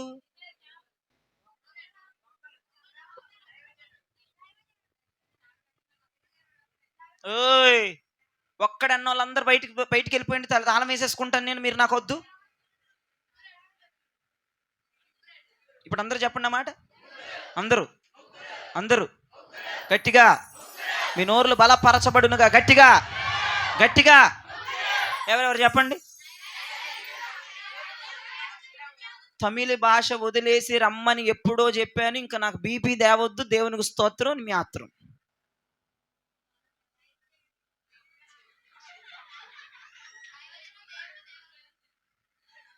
చెప్పమ్మాయి, దేవదూతలు తప్పు చెప్పావు. మళ్ళీ చెప్పు. మీరందరూ చెప్పండి. ముగ్గురు ప్రయాసపడ్డారు. ఎక్కడి నుంచి అలా బయటికి తేడానికి? ఎక్కడి నుంచి? ఆ మైదానంలో నుంచి. లోతు నివసిస్తున్న ఆ సొదొమ మైదానంలోంచి బయటికి రావటానికి ముగ్గురు ప్రయాస కనపడుతుంది. ఈ రాత్రి చెప్తున్నాను, మీకు కూడా ముగ్గురు వ్యక్తుల ప్రయాస ఉన్నది. ఒకటే ఒక కారణం, ఎలాగైనా మీరు కాపాడబడాలి. మా ముగ్గురులో ఫైటింగ్ జరిగిద్దండి రోజు రోజుకి. ఎలాగైనా వస్తున్న కుటుంబాలు దీవించబడాలి. మీ కుటుంబం కొరకు ముగ్గురు ప్రయాస. ఒకటి దేవుడు, ఆయనేమో అక్కడ మ్యాపులు గీసేస్తాడు, ఇక నేమేమో లోపలికి వెళ్ళి ప్రార్థన చేసేస్తా, ఇక్కడ ఉపదేశం ఏమో మిమ్మల్ని హెచ్చరించేస్తూ ఉంటుంది. 3 పట్టుకొని లాగి మేము ముగ్గురు దానికి సత్తాం. దేవుడు అంటాడు వాళ్ళని ఎలా కాపాడు, ఇలా ప్రార్థన చేయాలి, అలా ప్రార్థన చేయని మ్యాప్లు గీసి నా మోకాన్ని పడేస్తాడు దాన్ని. నేనేమో మీ కొరకు ప్రార్థన చేసి ప్రయాసపడటం, అలా ప్రయాసపడి వచ్చిందే ఉపదేశం. దేవునికి స్తోత్రం. ఇది ఎంత సంతోషం, ఎంత ఆనందకరమైన వార్త. నా కొరకు ముగ్గురు ప్రయాసపడటమా, దేవునికి మహిమ కలుగును గాక. ఒక్కదాన్ని సంపాదిస్తుంటే నలుగురు తినలేకపోతున్న రోజుల్లో నా కొరకు ముగ్గురు సంపాదిస్తున్నారంటే, నా కొరకు ముగ్గురు ఆస్తి కూడబెడుతున్నారంటే, నా కొరకు ముగ్గురు ఆలోచిస్తున్నారంటే, అబ్బబ్బబ్బో, దేవునికి మహిమ కలుగును గాక. ఇప్పుడు ఇంటిళ్ళ పాది పని చేస్తుంటేనే 5 ఏళ్ళ నోట్లోకి వెళ్ళని పరిస్థితి. ఈఎంఐలు కట్టుకోవాలా, తినాలా, అప్పులు కట్టుకోవాలా, అప్పులోడికి ఇవ్వాలా, ఆడికి సమాధానం చెప్పాలి, వీడికి సమాధానం చెప్పాలి. ఇంట్లో ఉన్న అందరు పని చేస్తుంటేనే అక్కడ గడవట్లేదు. మీ కొరకు ఒక్కొక్కరి కొరకు ముగ్గురు పని చేస్తున్నారంట. ఒక్కొక్క మనిషి కొరకు. అంటే నీ కుటుంబంలో 9 ఉంటే ఆ 9కి 12 మంది ప్రయాసపడుతున్నారు. బా, నువ్వు వచ్చిందని నువ్వు ఒక్కదానికి 3 ప్రయాసమ్మా. ఎలాగైనా నువ్వు కాపాడబడాలి, ఎలాగైనా దీవించబడాలి, ఎలాగైనా ఆశీర్వదించబడాలి, ఎలాగైనా అభిషేకించబడాలి, ఎలాగైనా నీ మీద కృప రావాలి, కనికరం రావాలి, అభిషేకం రావాలి. హల్లెలూయా. ఎంతమంది? 1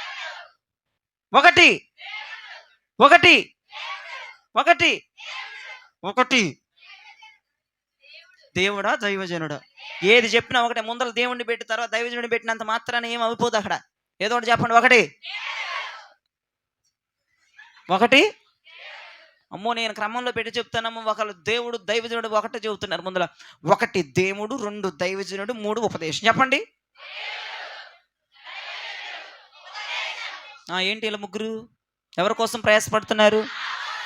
ఎందుకు? పారిపో. అర్థమైందా? నువ్వు పారిపోవడానికి అక్కడే చస్తున్నావు. పారిపో. పక్కనోడు చూసి పళ్ళు కరికి చెప్పు పారిపోని. పారిపో వేసి కొట్టి చెప్పు పారిపోమని. దుస్తులు పారిపోవట్లే ఎన్ని సంవత్సరాలు అయినా. ఉపదేశం వచ్చేస్తుంది, దైవజనుడి ప్రార్థన ప్రయాస, దేవుడు మ్యాపింగ్లు. ఎట్టగైనా తప్పించేయాలి నా నాయన ఆలోచిస్తుంటే, ఎట్టగైనా ఉగ్రత రాకూడదని నేను ప్రార్థన చేస్తుంటే, ఎట్టగైనా పాపంలోంచి బయటికి రావాలని ఉపదేశం పోరాడుతుంటే అక్కడే తగలడిపోయి అక్కడే నాశనం అయిపోదామనే. మా ప్రయాసం ఏమైపోవాలని? మా భారం ఎడిపోవాలి, మా ఉపవాసాలు ఎడిపోవాలి. నువ్వు ఆ పాపం నుండి నాశనం అయిపోతే మేము ఎలా చూడగలం? ఒక బలమైన హెచ్చరిక తీసుకొచ్చిన దేవదూతలు పారిపోవాలి నువ్వు అర్జెంట్కి. ఇప్పుడు నీ కొరకు అక్కడ దైవజనుడు ఏడుస్తున్నాడు, నీ కొరకు దేవుడు మ్యాప్లు గీసేస్తున్నాడు. చెప్తుంది దూతలు వాళ్ళ దగ్గరకు వచ్చి, పారిపో. నువ్వు ఈ వాక్యాన్ని గనక పారిపోలేదంటే నువ్వు నాశనం అయిపోతావు. నువ్వు పారిపోవడానికి ప్రయత్నం చేయి. హల్లెలూయా, హల్లెలూయా. ఎన్ని భారాలున్న భారాలు వదిలిపెట్టి పారిపో. ఇది నీకు ఉపదేశంగా నా దేవుడు నీ దగ్గర తీసుకొచ్చాడు ఈ రాత్రి. సరే, ఇప్పుడు నా వైపు చూడండి. 3 ప్రయాసపడ్డారు కదా. హలో, ఎంతమంది ప్రయాసపడ్డారమ్మా? దేవుని కనుదృష్టి ద్వారా, దేవుని యొక్క మా దైవజనుడి ప్రార్థన ద్వారా, ఉపదేశము ద్వారా మొత్తానికి లోతు కుటుంబం బయటపడిపోయింది. ఎంతమంది సంతోషంగా ఉన్నారు? హల్లెలూయా. అమ్మయ్య, మొత్తానికి లోతు కుటుంబం బయటకు వచ్చేసింది. ఆ ఉగ్రత వాళ్ళు లేరు, ఆ పాపంలో వాళ్ళు లేరు, అగ్ని కణాలు వాళ్ళు లేరు, ఆ నాశనం వాళ్ళు లేరు. 3 ప్రయాస విజయవంతంగా కొనసాగింది. ఇప్పుడు నేను చెబుతా వినండి. దేవుడి మ్యాపింగ్, దైవజనుడు కన్నీరు ప్రార్థన, ఉపదేశం పోరాటం. 3 ఎట్టాగట్ట బయటికి తీసుకొచ్చేసారు. బయటకు వచ్చేసినాక ఈ లోతు భార్య సైతాను ఉప్పు స్తంభం అయింది. ఈ లోతు తాగుబోతుడయ్యాడు, పిల్లలు వ్యభిచారులు అయిపోయారు. ఏం సుఖం? చెప్పించుకుందనండి మమ్మల్ని పట్టుకుని. మీ కొరకు ప్రయాసపడుతున్నామే, మా బుర్ర తక్కువ. ఇంత ప్రయాసపడే వాళ్ళకి ఆస్కార్లు ఇస్తారు, అవార్డులు ఇస్తారు, నంది అవార్డులు, పంది అవార్డులు ఇస్తారేమని అనుకుంటే, ఇదేంద్రా బాబు, మిమ్మల్ని కాపాడి బయటకు తీసుకొస్తే, అభిషేకం ఇస్తే, భాషలు ఇస్తే నాశనం అయిపోతున్నారేంటి? భక్తిలో తగ్గిపోతున్నారేంటి? మందిరాన్ని నిర్లక్ష్యం చేస్తున్నారేంటి? అమ్మో, దేవుడు, దైవజనుడు వాక్యం 21 రోజులు 11వ తారీఖు నుంచి మొదలుపెట్టాం, నీ మీదకి అభిషేకం దిగి రావాలని పొందుకుంటున్నారు, బాగానే ఉంది. ఇప్పుడు మరి నువ్వేంటి, దానికి తగ్గట్లేవేంటి?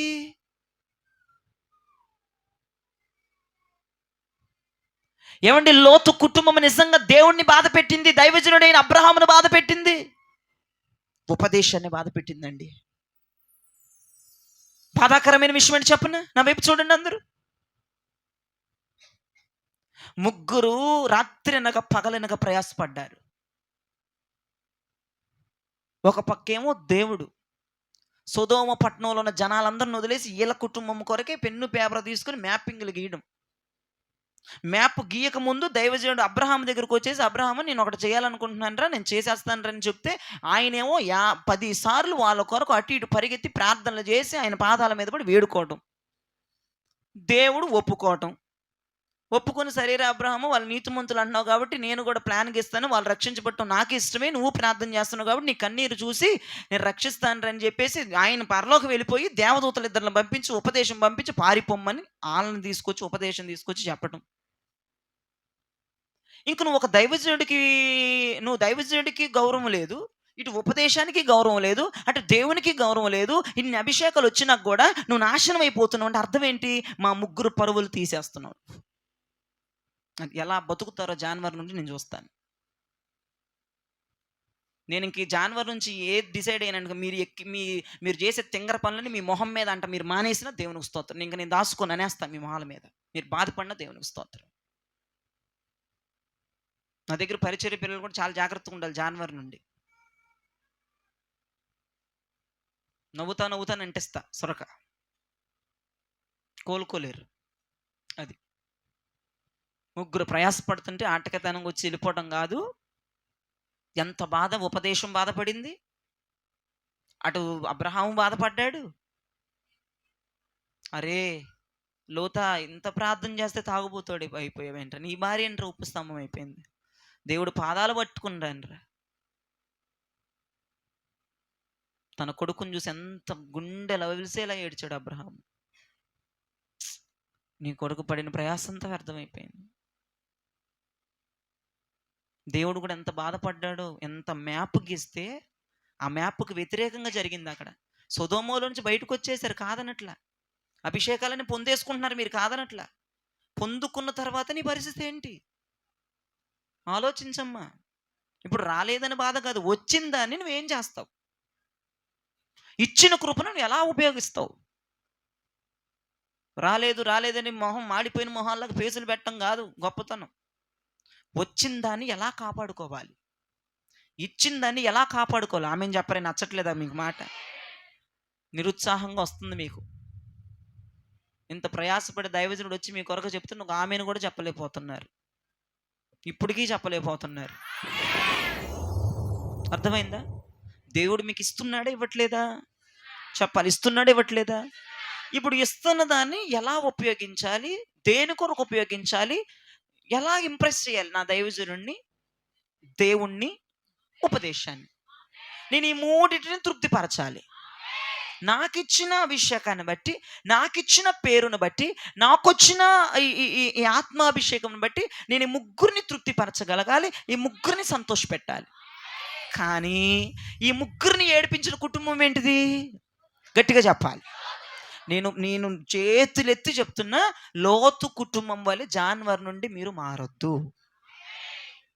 లోతు కుటుంబం ముగ్గురిని ఏడిపించారు. ఒకటి దేవుణ్ణి ఏడిపించారు, 2 ఉపదేశాన్ని నేర్పించారు, 3 దైవజనుని ఏడిపించారు. గుండెలు బాదుకున్నాడు అబ్రహాము, గుండెలు బాదుకుంది ఉపదేశం. వాళ్ళ వైపు చూడలేక మొహం తిప్పుకున్నాడు దేవుడు. ఏమవుతుందో రేపు మీ పరిస్థితి మరి మీ చేతుల్లోనే ఉంది, ఎవరి చేతుల్లో లేదు. ఎవడి చేతుల్లో లేదు, మీ చేతుల్లోనే ఉంది. మీరు ఎలా ఉండాలనుకుంటున్నారో ఉండి చూపించండి ముగ్గురికి. ఒక్కొక్కరి కొరకు ముగ్గురు ప్రయాస. నువ్వు ఒక్క తప్పు చేసినా ముగ్గురికి నువ్వు సమాధానం చెప్పాల్సి వస్తుంది. అర్థమైందా? ముగ్గురు కన్నులు ఉన్నాయని నువ్వు ఎప్పుడు ధ్యానం చేసుకోవాలి. వెళ్ళిపోతున్నా, ఏదో చేసేస్తున్నా, తప్పు ఎవడో చూడట్లేదు కదా, 3 కన్నులు నేను చూస్తున్నాయి అక్కడ. దైవజనుడు లేడుగా, దేవుడు ఎక్కడో ఉన్నాడు కదా, ఉపదేశం వారాను మందిరానికి వెళ్తేనే వచ్చింది కదా అని చెప్పేసి నీ తింగిరి వేషాలు వేసామంటే నేను చెప్తున్నాను, చాలా దుఃఖం. దైవజనుడు ఏడ్చిన, దేవుడు ఏడ్చిన, ఉపదేశం బాధపడ్డా నువ్వు బాగుపడలేవు. నువ్వు జ్ఞాపకం చేసుకో. ఈ లోతు భార్య సైతాను మొహంది అక్కడే, ఎక్కడమ్మా, ఎక్కడ, ఆ మైదానం నుంచి వచ్చింది, అక్కడే ఉపస్తంభం అయిపోయింది. ఈ పనికి మాలోడు లోతు తాగుబోతు అయిపోయి, బట్టలు లేకుండా తాగుబోతాడు అయిపోయి, విచ్చలవిడిగా పడిపోయి, ఈ కూతుర్లు వ్యభిచారులు అయిపోయారు పనికి మాలోళ్ళు. అంత మంది ప్రయాసపడింది. ఏంటి నీ పరిస్థితి? అసలు కొంతమందిని చూస్తే ఇంత వాక్యం చెప్తాను ఏంటిల బుద్ధులు అనుకుంటానండి. ఒకసారి ఇక్కడ ఉన్నారు వాళ్ళు, ఎంత బీపీ రేస్ చేస్తారో నాకు అసలు.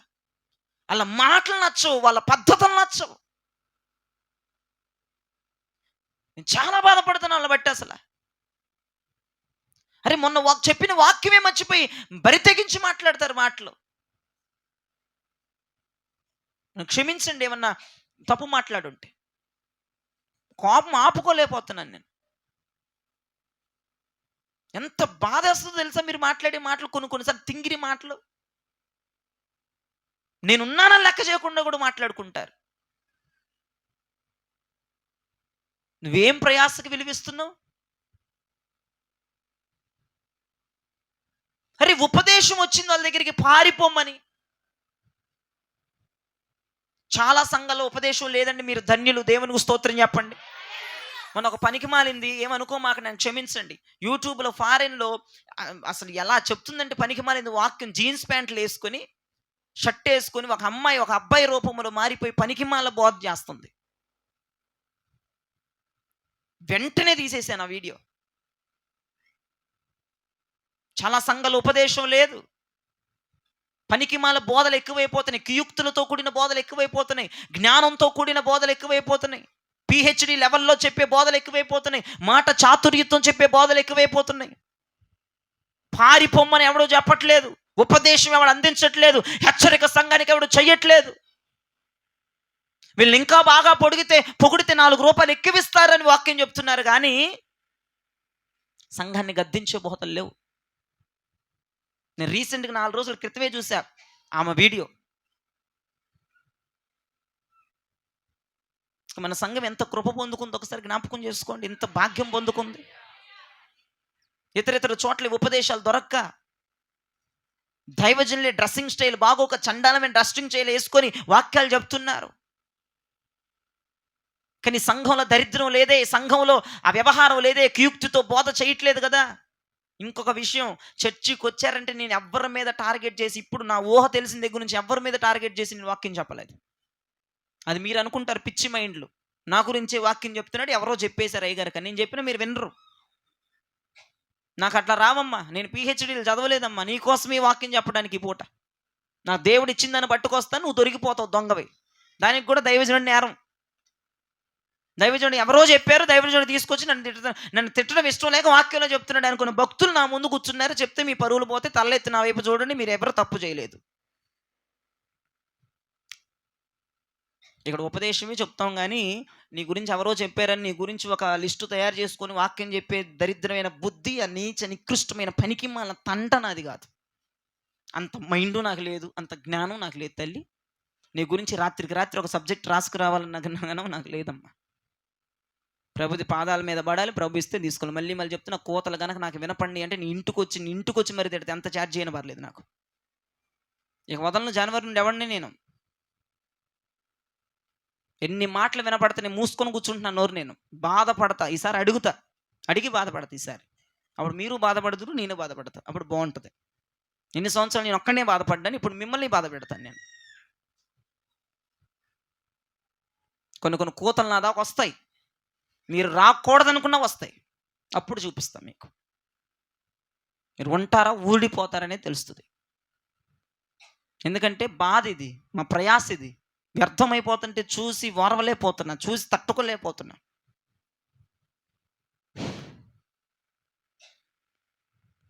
ఆ లోతు పాడైపోయాడు, లోతు పిల్లలు పాడైపోయారు, లోతు భార్య ఉపస్తంభం అయిపోయింది. ఏం ప్రయోజనం? రేపటి రోజున 21 రోజులు ప్రార్థన పెట్టి ఏం ప్రయోజనం నేను అనకూడదు, నాకు బాధ రాకూడదు. అలా బ్రతకాలి మీరు, దేవునికి మహిమ కలుగునగా. ఏం ప్రయోజనం రా 21 రోజులు ప్రార్థన పెట్టి అన్న మైండ్ సెట్ దైవజనుల్లోకి తీసుకురానివ్వద్దు. మీరందరూ అలా బ్రతుకుతున్నారంట. హల్లెలూయా, హల్లెలూయా. అసలు ఏం చెప్పారు వినండి. ఎందుకు లోతు నాశనం అయిపోయాడు చెప్పన? ఎందుకు లోతు భార్య నాశనం అయిపోయిందో చెప్పన? ఎందుకు లోతు పిల్లలు వ్యభిచారులు అయిపోయారు చెప్పన? ఎక్కడ తేడా కొట్టిందో చెప్పన? ఇప్పుడు ఆ తేడా మీలో కూడా ఉంది. చెప్పనా వద్దా? హలో, చెప్పనా వద్దా? దేవదూతలు వచ్చినాయి కదా, పారిపోమ్మని చెప్పినాయి కదా. ఎక్కడికి పారిపోమన్నాయి? ఆ పర్వతానికి పారిపోమ్మంటే ఈ లోతు ఏమన్నాడు? అక్కడ వరకు వద్దులే బాబా, ఇక్కడ ఉన్న చిన్న గ్రామం దగ్గరికి వెళ్తామన్నాడు. ఆడు చేసిన తప్పే అది. ముగ్గురు ప్రయాస బాగానే ఉంది వాళ్ళ కుటుంబంలో. ఎట్టగొట్ట బయటికి తీసుకొచ్చారు. బయటికి తీసుకొచ్చేసి దేవదూత పలికిన మాట ఏంటంటే, దైవజనుడు పలికిన మాట ఏంటంటే, దేవదూతలు అంటే ఎవరు? దైవజనులు. దైవజనులు పలికిన పార ఏంటంటే, ఆ పర్వతానికి పారిపోమని ఉంది అక్కడ వాక్యం. అంతేనమ్మా? ఆ పర్వతానికి ఎక్కడ ఆగొద్దు, అక్కడగా పారిపో అంటే ఈయనేం చెప్పాడు? అట్ట కాదు కానీ, నాకు శక్తి లేదు కానీ. ఏంటయ్యా, నీ కొరకు ముగ్గురు ప్రయాస పడితే నీకు పారిపోవడానికి శక్తి లేదా? నాకు శక్తి బలం లేదు కానీ నాకు హార్ట్ అటాక్ వచ్చేలాగుంది, ఈ పక్కన చిన్న గ్రామానికి వెళ్ళి ఉంటామన్నారు. నాశనం అయిపోయింది కుటుంబం. నేను చెప్తున్నాను, ప్రయాస పడింది నీ కొరకు దేవుడు. ఆమెన్ చెప్పరే. ప్రయాస పడింది దైవజనుడు, ప్రయాస పడుతుంది ఉపదేశం. కాళ్ళకు పని చెప్పలేవా? పరిగెత్తలేవా? నీకు నేనేం చెప్తున్నా? పరిగెత్తు అన్న, అంతే కదా. నీ కొరకు ముగ్గురు ప్రయాస పడినప్పుడు బోడి నీ కాళ్ళకు పని చెప్పి పరిగెత్తడానికి ఏం మాయ రోగం నీకు? ఇంకో మంచి విషయం కూడా చెప్తా. దేవుడు నాకు పెట్టిన ఆలోచన. అబ్రహాము అన్న కొడుకు ఎవరు? గట్టిగా చెప్పాలి. అబ్రహాము అన్న కొడుకు ఎవరు? లోతు పడుచోడా కుర్రోడా? గట్టిగా చెప్పాలి. అబ్రహాము ముసలోడు. నా వైపు చూడండి. అబ్రహాం ఎవరు? అబ్రహాము కొడుకు అన్నప్పుడు కొడుకు ఎవరు? కొడుకు ఎవరు? కొడుకు ఎవరు? లోతు ఎవరు? లోతు. నేను జంబిల్ గేమ్ ఆడట్లా మీతో. లోతు కుర్రోడు, అబ్రహాం ముసలోడు అనండి. అబ్రహాం ఎవరు? లోతు ఎవరు? లోతు ఎవరు? అబ్రహాం ఎవరు? ముసలోడు 10 సార్లు పరిగెత్తాడు, కుర్రోడు పరిగెత్తలేకపోతున్నాడంట. అనుభవం ఉన్న దైవజనుడు పరిగెత్తగలుగుతున్నారు కానీ ఈ అనుభవాన్ని అందుకొని విశ్వాసులు పరిగెత్తలేకపోతున్నారు. ఎంత దుర్మార్గం!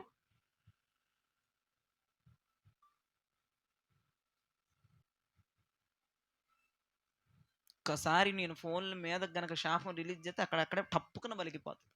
ఎందుకని ఆగుతున్నాను. దేవునికి స్తోత్రం. అబ్రహాము ముసలోడైనప్పుడు ఈ ముసలోడు పరిగెత్తగలుగుతున్నాడు కదా. ఏమమ్మా, ఇప్పుడు మీకు అర్థమయ్యేటట్టు చెప్తే నాకెళ్ళే చూడండి, నాకెళ్ళే చూడండి. అయ్యగారికి గుండె నొప్పి వస్తుంది, నీకు చెప్పరే. అయ్యగారికి గుండె నొప్పి వస్తుంది, అయ్యగారికి గుండె నొప్పి వస్తుంది, అయ్యగారికి తలనొప్పే, అయ్యగారికి మోషన్సే. మరి ఎందుకు వచ్చావు? ఇప్పుడు నా వైపు చూడు, నా వైపు చూడు, నా వైపు చూడు, నా వైపు చూడు, నా వైపు చూడాలి. హలో, అయ్యగారికి తలకాయ నొప్పే, అయ్యగారికి గుండె నొప్పే, అయ్యగారికి కడుపుల నొప్పే, అయ్యగారికి కాలు నొప్పే. మరి అయ్యగారికి తలకాయ నొప్పి వచ్చినప్పుడు అయ్యగారు చర్చికొస్తున్నాడు, నువ్వెందుకు రావట్లేదు? అయ్యగారికి గుండె నొప్పి వచ్చినప్పుడు చర్చికొస్తున్నాడు, నువ్వెందుకు రావట్లేదు? అయ్యగారికి మోషన్స్ అయ్యేటప్పుడు చర్చికొస్తున్నాడు, నువ్వెందుకు రావట్లేదు? అయ్యగారికి కాలు మీద రాయబడినప్పుడు చర్చికొచ్చాడు, నువ్వెందుకు రావట్లేదు? అది నా ప్రసంగం. నువ్వు మాట వింటలేదు కాబట్టి నీ జీవితం నాశనం అయిపోతుంది. ఒక ముక్కలో చెప్పాలంటే అది. ఇంత ప్రయాసపడినా మాట వినకపోతే వ్యర్థమే. ఈ రోజున సారాంశం అది. ముగ్గురు ప్రయాసపడ్డారు లోతు కుటుంబం కొరకు, కానీ నాశనం అయిపోయారు మాట వినలా. ఆ పర్వతానికి పొమ్మంటే ఎక్కడికి పోతామన్నారు. అర్థమైన వాళ్ళు దేవునికి స్తోత్రం చెప్పండి. నేనంటాను, అన్నీ బాలేనోడు వచ్చి కూర్చున్నాడు, నీకేం మాయరోగం అంటాను నేను. నేను మనిషినే, నీవు నాకు 2 చేతులు నీకు, నాకు ఒక తలకాయ నీకు, నాకు ఊపిరితిత్తులు ఉన్నాయి నీకు. అయ్యగారు పరిగెత్తినప్పుడు నువ్వెందుకు పరిగెత్తలేకపోతున్నావు అంటున్నా. ఒక్కోసారి తలనొప్పి, కడుపుల నొప్పి, మోషన్స్, జ్వరం అన్నావా, యేసు రక్తము రక్తము చేస్తావు. నెక్స్ట్ వారం మానేస్తావు చర్చి. జ్వరంతో వచ్చి కూర్చున్న రోజులు ఉన్నాయి నాకు. ఆమెం చెప్పరే. గుండె నొప్పితో వచ్చి కూర్చున్న రోజులు ఉన్నాయి. కడుపుల నొప్పితో వచ్చి కూర్చున్న రోజులు ఉన్నాయి. బాడీ పెయిన్స్తో వచ్చి కూర్చున్న రోజులు ఉన్నాయి. నేను ఒకటి చెప్తున్నా, నాకు ఏ నొప్పులు వచ్చినా కూర్చొని వాక్యం చెప్తాను కానీ మీకు ఇలా పనికి మాలకి ఇంట్లో పడుకోను నేను. దరిద్రమే. కుర్చీ తెప్పించుకున్నాను, దేవుని కృపను బట్టి అమ్మాయి కుర్చీ కొనింది, కూర్చొని చెప్తా దజ్జాగా. నొప్పులు వచ్చి నేను మీకులాగా ఇంట్లో ఉంటే మీరు నాశనం అయిపోతారని వస్తున్నా. మీరు నన్ను నాశనం చేద్దారని మీరు రారు. నాకు ఇరిటేషన్ తెప్పించి చిన్న వయసులో బీపీ షుగర్లు పెరిగిపోవద్దు. నాకు 80 బతకాల్సిన 50కే పోవాలని మీ ప్రయత్నాలు. మీరు అనుకుంటే కుదరదు. రావాలి మందిరాలకి. మీరు బతకాలి 100 ఏళ్ళు అంటే మీరు రావాలి 100 ఏళ్ళు మందిరానికి. మీరు వస్తే నా కోపం చల్లారుతుంది. మీరు రాకుండా ఇంట్లో కూర్చుంటే మండేస్తున్నట్టు ఉంటుంది. దేవునికి మహిమ కలుగునుగాక. నేనంటాను, అబ్రహాము ముసలోడు, ఆయనే పరిగెత్తాడు, పడుసోడు, నీకేమైందయ్యా? మేము అక్కడ దాకా వెళ్ళలేమండి, ఈ చిన్న గ్రామం ఏమండి, ఇక అంత అయిపోయింది. ఆడు తాగుబోతే 7 పిల్లలు వ్యభిచారులు అయిపోయారు. ఆ గ్రామంలో వ్యభిచారం, తండ్రితో కూతుర్లు వ్యభిచారం. తండ్రి తాగుబోతు, భార్య ఏమో ఆ పొలిమేరలోనే ఆగిపోయి ఉపస్తంభమైంది. ఇప్పటికెళ్ళి మీరు ఎరుసలేమి వెళ్ళి ఫోటోలు దిగండి దాని పక్కన. ఉడుపు రగిలిపోతుంది ప్రయాసపడిన. ఇంత ప్రయాసపడుతుంటే నువ్వు ఇచ్చే బహుమానం మాకు ఇదే చెప్పా? అడుక్కోరా బాబా, అడుక్కు తినరా నాయన. కోపం చల్లార్చడానికి ఏదో ఒకటి అనండి. ట్యాబ్లెట్ ఉంది నాకు ఇస్తారనుకున్నాను, హల్లెలూయా చెప్పి నన్ను కూల్ చేశారు. దేవునికి స్తోత్రం. గట్టిగా చెప్పాలి. ఈరోజు నేను చెప్పిన వాక్యం అర్థమైందా? నీకు మెంటల్ తెప్పించిందా? నా మీద కోపం తెప్పిస్తుందా? ప్రేమ తెప్పించిందా? ఓకేనమ్మా. ఈరోజు ఏంటి ఇంత బుసలు కొడుతున్నాడు అనుకుంటున్నారా? ఈ బుసల వెనకాల ప్రయాస ఎంత ఉందో గమనించండి. ఇన్ని సంవత్సరాలు బుసలు కొట్టినాడు, ఇప్పుడు బుసలు కొడుతున్నాడు ఏందిరా? ఎవడున్నాడు ఈ వెనకాల? సార్వభౌముడు ఉన్నాడు, అంతే. అంతకు మించి నేనేం చేయలేదు. మీరు నన్ను చంపేసి అడిగేవాళ్ళు లేడు రేపు వచ్చి నిన్ను. ఏమీ లేకమైన ఇట్టా ఎగురుతా నేను. దేవునికి స్తోత్రం చెప్పండి. అందుకే పాస్టర్లకు నేనంటే కోపం. పెట్టంత ప్రాణముడు ఏంటి వీడికి ఇంత ఇచ్చు? నా ప్రభువుని బట్టి ఇచ్చు, నాకేది ఉండదు అక్కడ. ఎందుకంటే వాస్తవాలు ప్రకటిస్తున్నాం కాబట్టి ఎవరికి భయపడాల్సిన అవసరం లేదు. దేవునికి మహిమ. ఎవరో సలోమి గారి దగ్గరికి వెళ్ళి బెదిరించారంట. కింగ్ లాంటి జవాబు చెప్పిందంట సలోమి గారు. నేను సంతోషించానమ్మా, ఆ రోజు డ్యాన్స్ చేశాను నిన్ను బట్టి. జైల్లో పెట్టేస్తాం పాస్టర్ గారు నన్ను. ఆమెకి వెళ్ళి వార్నింగ్ ఇచ్చారంట, మీరు ఎక్కడ పెట్టినా మా పాస్టర్ గారు ఆగరందట. కొట్టరే తప్పట్లో. ఏం తప్పు చేస్తున్నామని భయపడాలి? ఏం తప్పు చేస్తున్నావు భయపడాలి? ఎవడికి తలదించాలమ్మా? అపోస్తులు ఏంటో చూపిస్తాం, మామూలుగా ఉండదు అక్కడ సీను. తప్పు చేసినోడే భయపడాలి. నేనెందుకు భయపడతాను? అందుకే నాకు దైవజనులందరికీ నేనంటే అపరిమితమైన ప్రేమ. దానికి ఆపోజిట్ వేసుకోండి. అపరిమితంగా ప్రేమించేస్తారు దైవజనులు ఒక్కొక్కడు నన్ను. ఆ ప్రేమను బట్టి ఈ రోజున మీ కళ్ళ ముందు ఇలా హాయిగా ఉన్నాను నేను. దేవునికి స్తోత్రం. ఆ ఏడుపులను బట్టి మరి నేనెట్టుంది. దేవునికి మహిమ కలుగునుగాక. ఒక ట్యాబ్లెట్ కూడా శరీరంలోకి వెళ్ళకుండా ఇంత ఆరోగ్యంగా ఉన్నానంటే ఎవడో నా గురించి ఏడుతున్నాడు, అది ఆరోగ్యంగా నాకు మారిపోతుంది. హల్లెలూయా. దేవునికి స్తోత్రం. ఇప్పుడు నేను ఏమంటానంటేనమ్మా, విధేయులై ఉండండి అమ్మా.